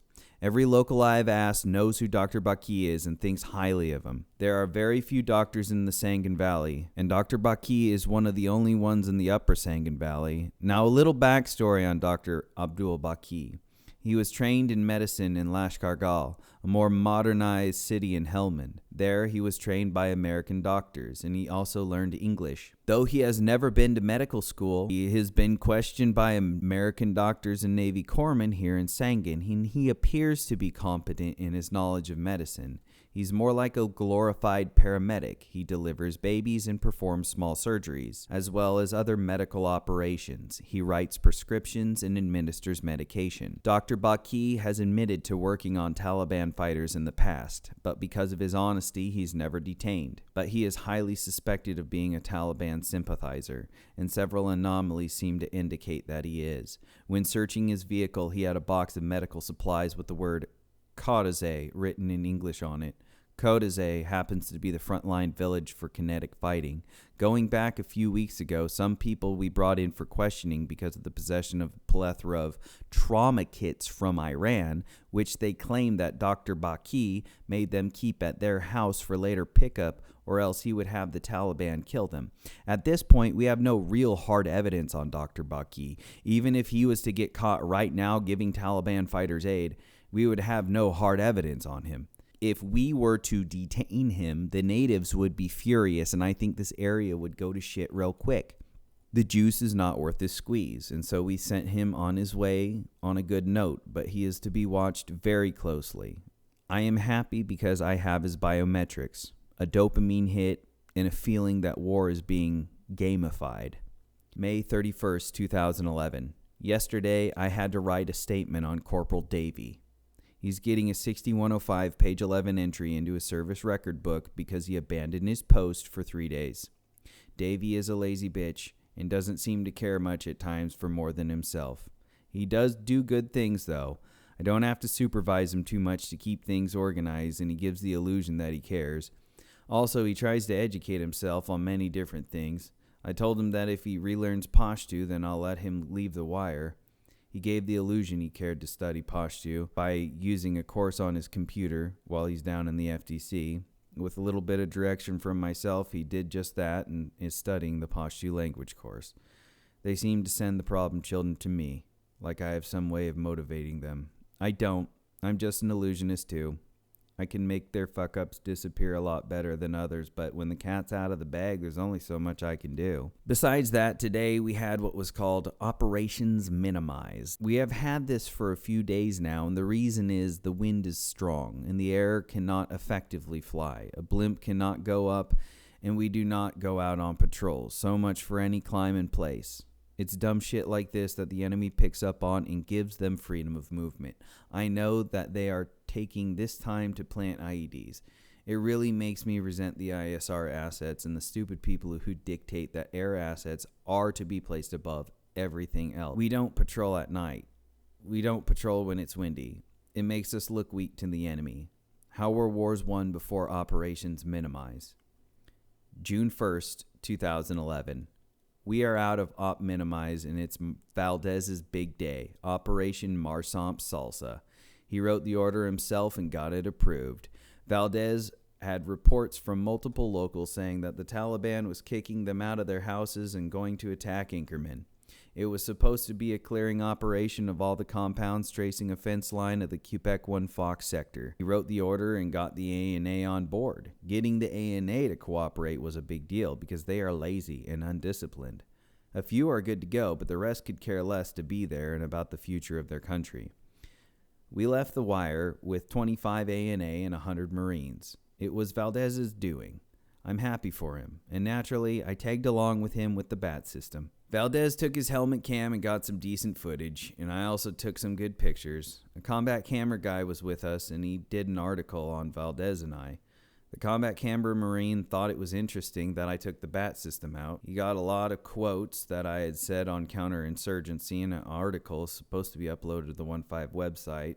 Well, nothing sexy happened the entire operation, but the whole thing was very public relations oriented. I took one picture that I thought was of meaning. It was of two Afghan men farming wheat in their field, and they were back to back. One was facing me, and the other turned quickly away when I pulled out my camera. The way the picture turned out, it looks as if one farmer is sitting with a mirror behind him. To me, it shows the dichotomy of the average Afghan, one that wants change for the best and be pro-ISAF, and the other half of him that's stuck in the past and is pro-Taliban. It shows the two worlds that the people of Sangin are forced to live in. June 3rd, 2011. In Sangin, controlled detonations are continuous during the day. From sunup to sundown, a Marine EOD team is blowing up a freshly discovered jug of explosive. The first thing EOD does is cut the wires leading to the pressure plate, then gaffing the pressure plate back to their position. The pressure plate is put into clear plastic evidence bags. The pressure plates would contain prints, but sometimes DNA, as IED makers would strip the electrical wires with their teeth, preserving the DNA in the electrical tape. Generally, one stick of C4 plastic explosive is more than enough to blow an IED. C4 is significantly more powerful and exponentially more expensive. One stick of C4 costs more money than an entire jug of homemade explosive. When a controlled det goes off without prior alerting, people ask questions over the radio. Otherwise, today a good number of locals have been approaching the patrols and the patrol bases with information on the Taliban. One said the Taliban will attack after the wheat harvest, and other locals tell patrols that 2 to 3 Taliban walk the routes behind the Marines to see what patrols are investigating. All this information was coming from up north where PB Transformer was. It appears the common trend is for the Taliban to attack between the harvest seasons so as not to destroy the locals' crops. June 4th, 2011. Infantry and prostitution are the two oldest professions. While standing watch in the COC, these are the day's events. Fighting kicked off again in the northern green zone near Recon's area. I watched on the blimp as all events unfolded. 3-3, that stands for 3rd Platoon, 3rd Squad, got into several gunfights when they went firm to investigate an IED. They were on patrol, and the first thing that was strange was many locals were outside of their homes, just sitting in their fields, watching the patrol go past them like it was a silent parade. Once 3-3 pushed further north, they got 4 distinct RC hits on their Thor system. The Thor system is a backpack-mounted, man-packed machine that prevents remote-controlled waves from reaching the receiver. When it prevents a wave, it causes a green light to go off and stops the detonation of the remote-controlled IEDs, or RC IED. It is mandatory that all patrols carry a Thor system and metal detector. The green beeping light continued and informed the patrol that there was an RC IED nearby and they needed to find it. They began sweeping the immediate area with a metal detector and found a distinct metal hit. Above the metal was faintly disturbed earth, so the patrol backed off and called for EOD, but EOD didn't respond because while waiting, they got ambushed from a group of compounds to the northeast. Suddenly, the first initial burst of machine gun fire was accurate and hit 2 Marines in 3-3.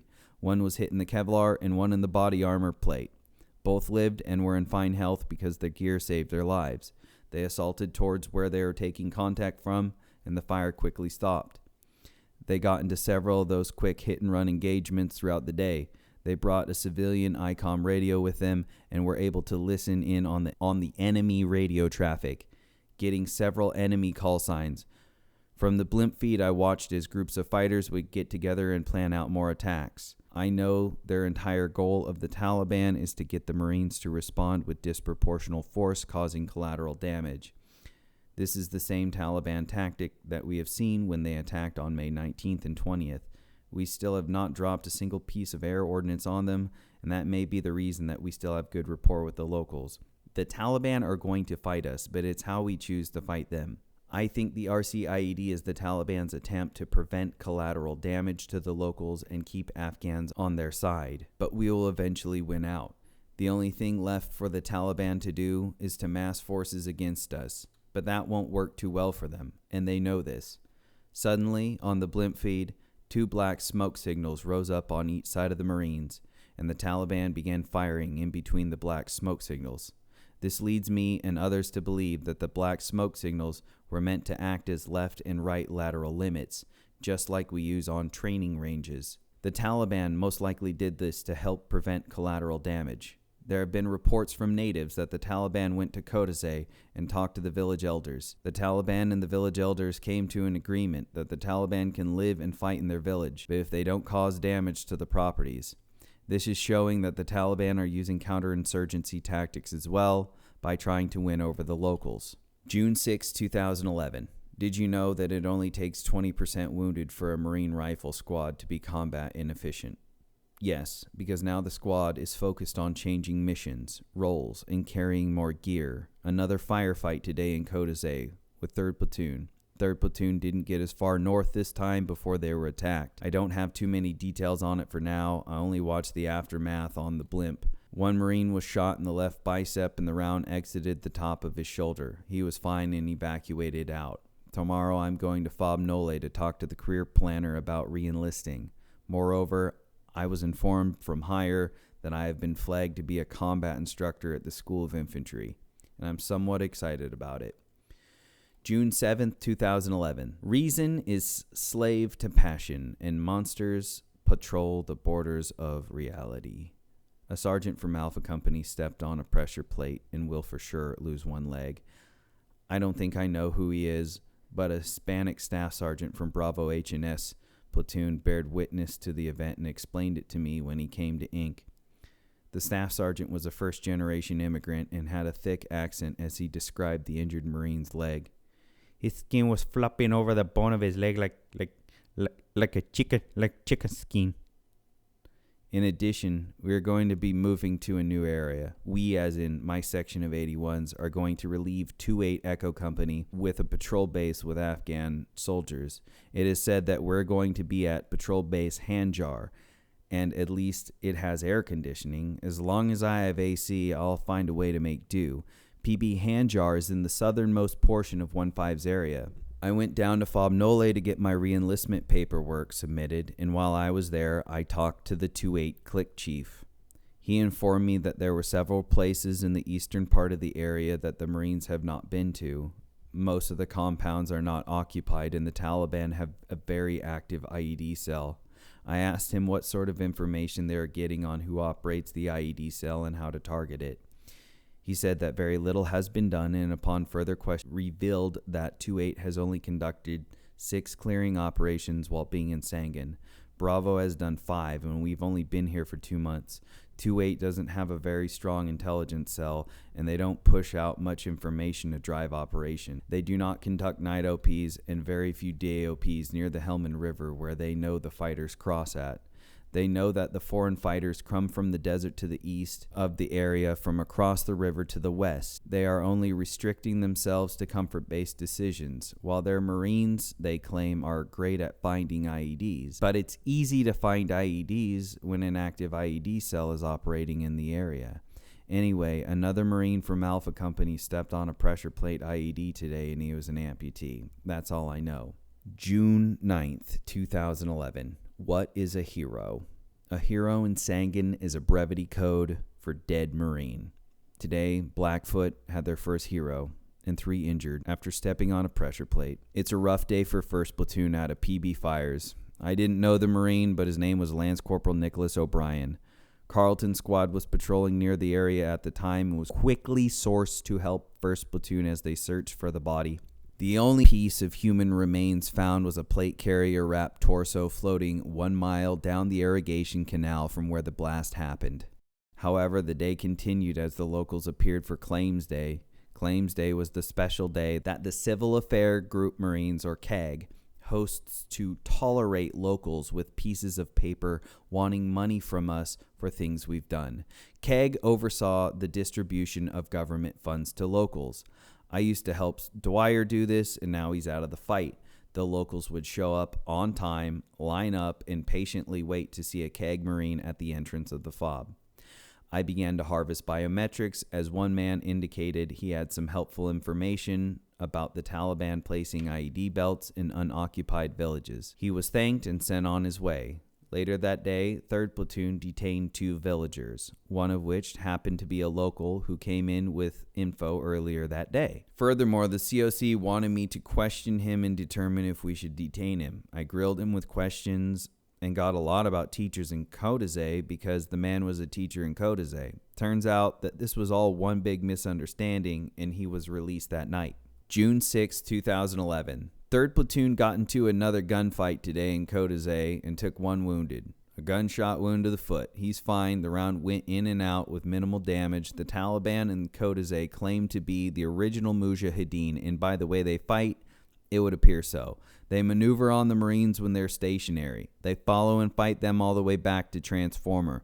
Additionally, the battalion NJPs were held today at Bob Inkerman, and I was designated as the recorder. I've never done that before, and it was an interesting experience. Very quick. 1 Marine Corporal from Bravo Map Platoon lost rank for getting emotional and pointing his weapon at a staff sergeant in defiance of a lawful order. Now he is a Lance Corporal. Change of subject. Several 10-foot pro-Afghan government banners were delivered to me today along with a ream of paper posters. One poster has a giant picture of an Afghan commander, Captain Ahmed, talking on his radio. Naturally, Captain Ahmed is very smitten and personally oversaw the big banner of himself, hung from the post wall facing Route 611. I went on patrol with the ANA in Sarajevo and put up the paper posters on the houses with a stapler. Captain Ahmed was motivated to post his face everywhere. Sadly, today we learned that PB Fire's bomb dog had died of gross neglect. Allegedly, the dog was never getting food or water or used on patrol. It was just left on a leash all day. No love, like the rest of the dogs in Afghanistan. These bomb dogs are all retired hunting dogs, as if hunting dogs retire. All the bomb dogs I have seen so far are middle-aged black labs. All patrol bases, except Inkerman, have bomb dogs. In the Marine Corps, the dog is 1 rank above the handler. I fallaciously thought that this was a hard and fast rule. The dog handler did not get punished at all, but a Mohawk Marine lost rank for a negligent discharge in a clearing barrel. June 11, 2011. I took off on foot patrol this morning with a Marine advisor group who oversee training the ANA and lending them air support if needed.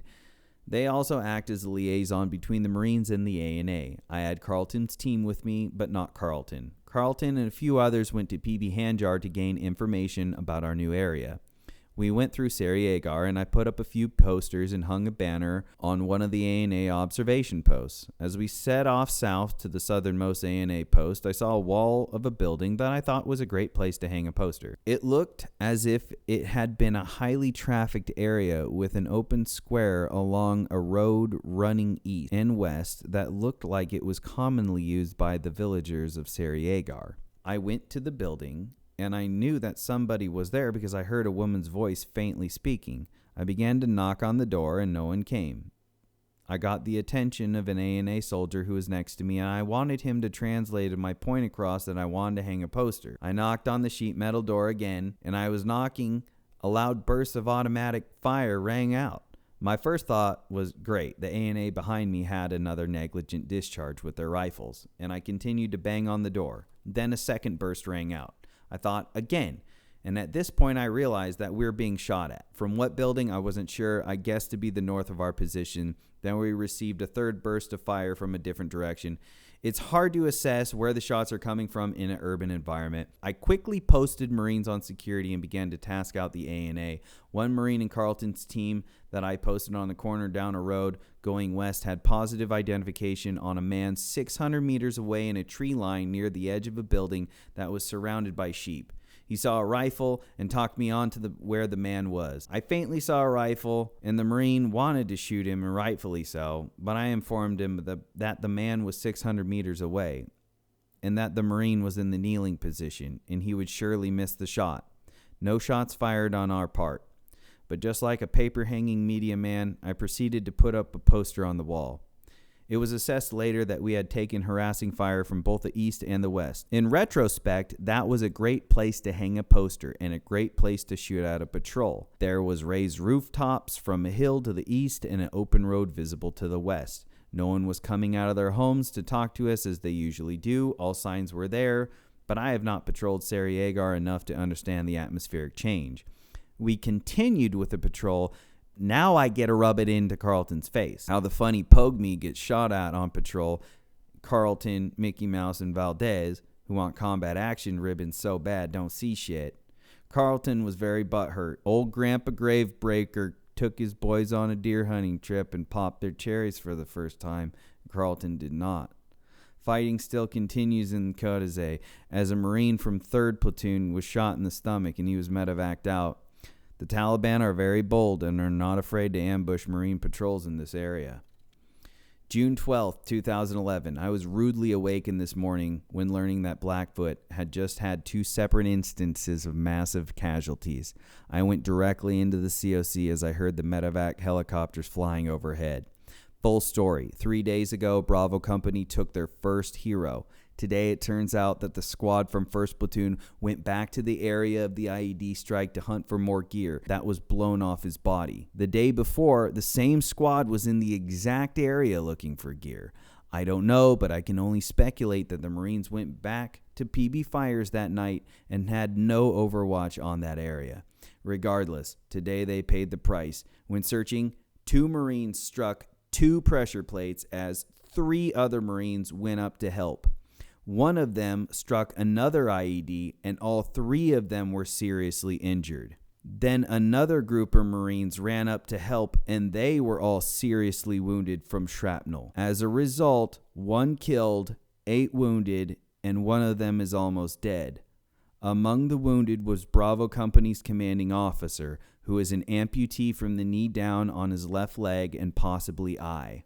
Whatever gear was to be found is most likely unserviceable. What's ironic is that the company commander was bullish about gear accountability and was personally there to find it. Yet being an opportunist during this time of crisis, I walked directly into Captain Frank's, the now relieved company commander's, sleeping area in the COC, and took his foam mat. It was the newly issued sleeping mats, and I had coveted it for a while. It folded up like an accordion for ease. No more rolling of hard foam. I can now fold it instead. I walked directly through the COC with it under my arm, unnoticed by everyone, fixated by tunnel vision of the blimp fleet. Normally, when a Marine is badly wounded in Sangin, they go directly on a helicopter to Camp Leatherneck, then to Germany, then home to the U.S. Finally, all the personal effects are collected and sent back to the Marine's family. On the other hand, the Marine Corps issued gear was compiled by the company gunnery sergeant, then shoved into a shipping container on Inkerman for the Marines to scavenge through. Uncannily, at the rate Bravo Company is taking casualties, we may need another shipping container, all in the pursuit of gear accountability. Additionally, my platoon might not be going to relieve 2-8 Echo in the Southern Green Zone. Equally important, Alpha Company had 1 killed and 2 wounded from a complex RPG ambush. This is the first RPG ambush 1-5 has experienced since occupying Sangin. June 13th, 2011. Last night, Bravo Company got a new commander. His name is Captain Hunt. Captain Hunt was Headquarters and Service Company's commanding officer, and he seems happy to be here. I really don't know what to think of him yet. I haven't seen my company commander in forever. Though I am with Weapons Company, I feel very much invested and part of Blackfoot. Abruptly, this morning, like clockwork, the Taliban wanted to get Froggy up in Kodazay, and it was no bars held with us. The Taliban were bold enough to attack from a tree line, and we responded with 81mm mortars, 1 HIMAR, and 1 Big Bomb, or GBU. The fighting ended. That was the first time my platoon dropped explosive mortar rounds, and the first time Blackfoot responded with extreme disproportional force. Now the Taliban know we will respond with mortars and bombs.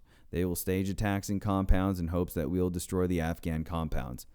But today, it was appropriate because it was a thin, isolated tree line and nothing else around it, which is a stupid move tactically for the enemy. June 14th, 2011. Fighting continued in Kodazay, and a Marine from 2nd Platoon was shot in the back. What is going on now is a temporary patrol base is being established in Kodazay, where different platoons are swapping out every 3 to 5 days. As of now, 1 squad of 81s is manning PB Atul. 1st Platoon took contact 2 kilometers north of PB Fires in an area that's been a historic firing position for attacks on 1st Platoon on May 19th.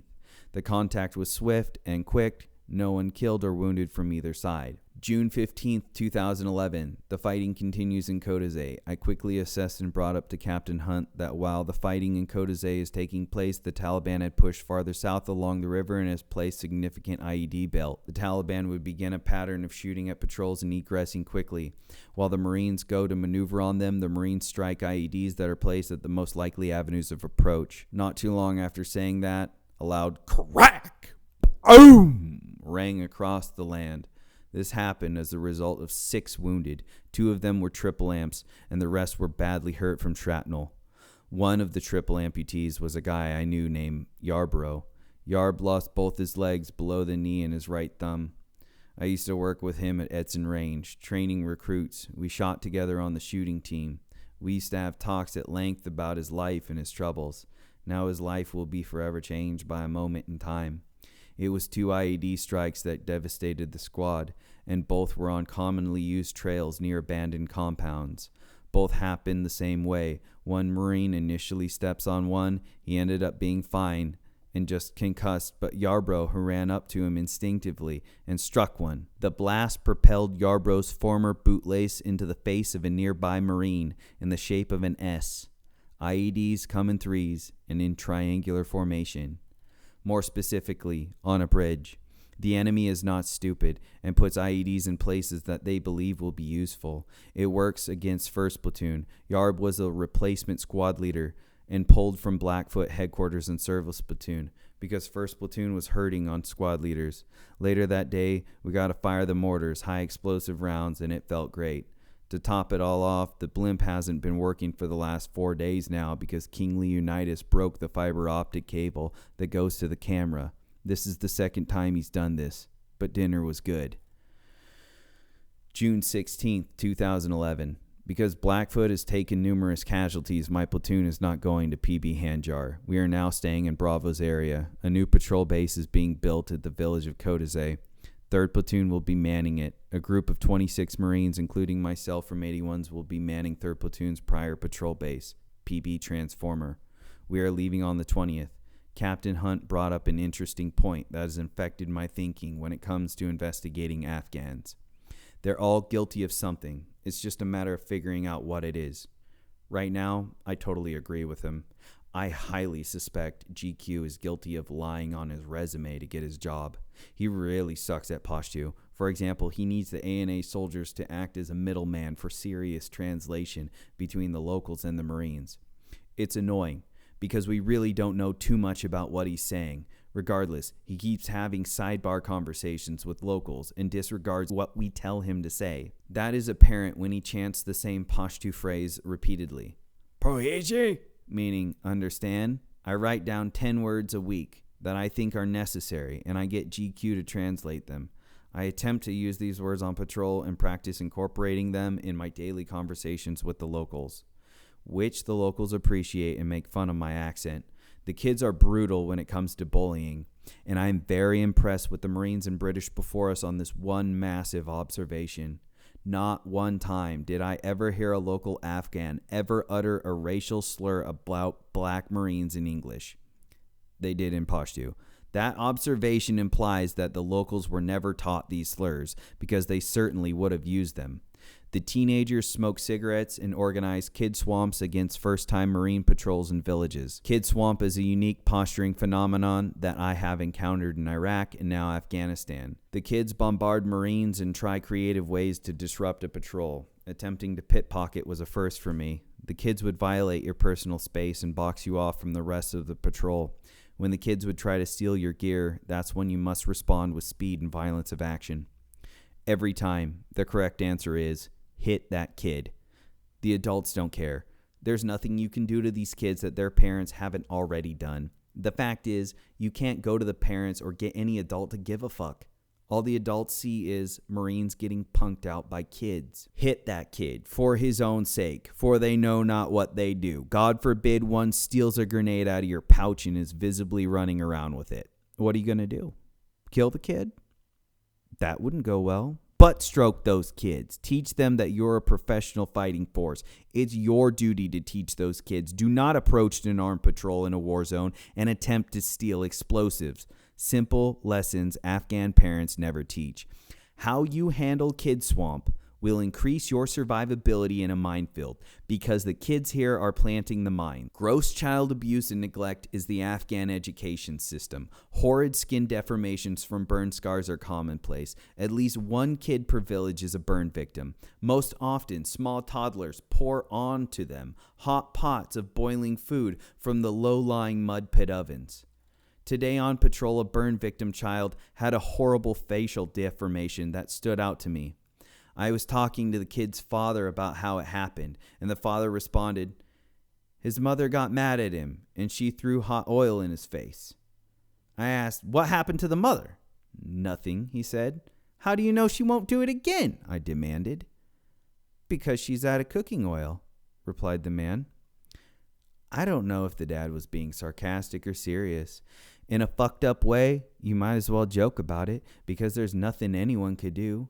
There is no rule of law, no child protective services, no school system, no jail, no mental health, no government. The most rule of law the Afghans experience is a platoon of armed Marines. It's wicked life here in Afghanistan for the kids, and the kids who make it to adulthood are calloused. June 18th, 2011. A squad from Charlie Company came to help 1st Platoon at PB Fires and struck 2 IEDs. The first was a low-order detonation, which just broke one Marine's leg, and a second one was later in the day. I think he may have been a double or triple amp. Charlie Company also found 5 IEDs in the tree lines. The Taliban have exploited our attention in Kodazay to the north and have converted tree lines into IED belts in the south. Later that day, 2nd Platoon was on patrol no more than 200 meters northwest of their patrol base when their interpreter struck an IED and was a double amputee, both feet. A Marine in 2nd Platoon also suffered a concussion.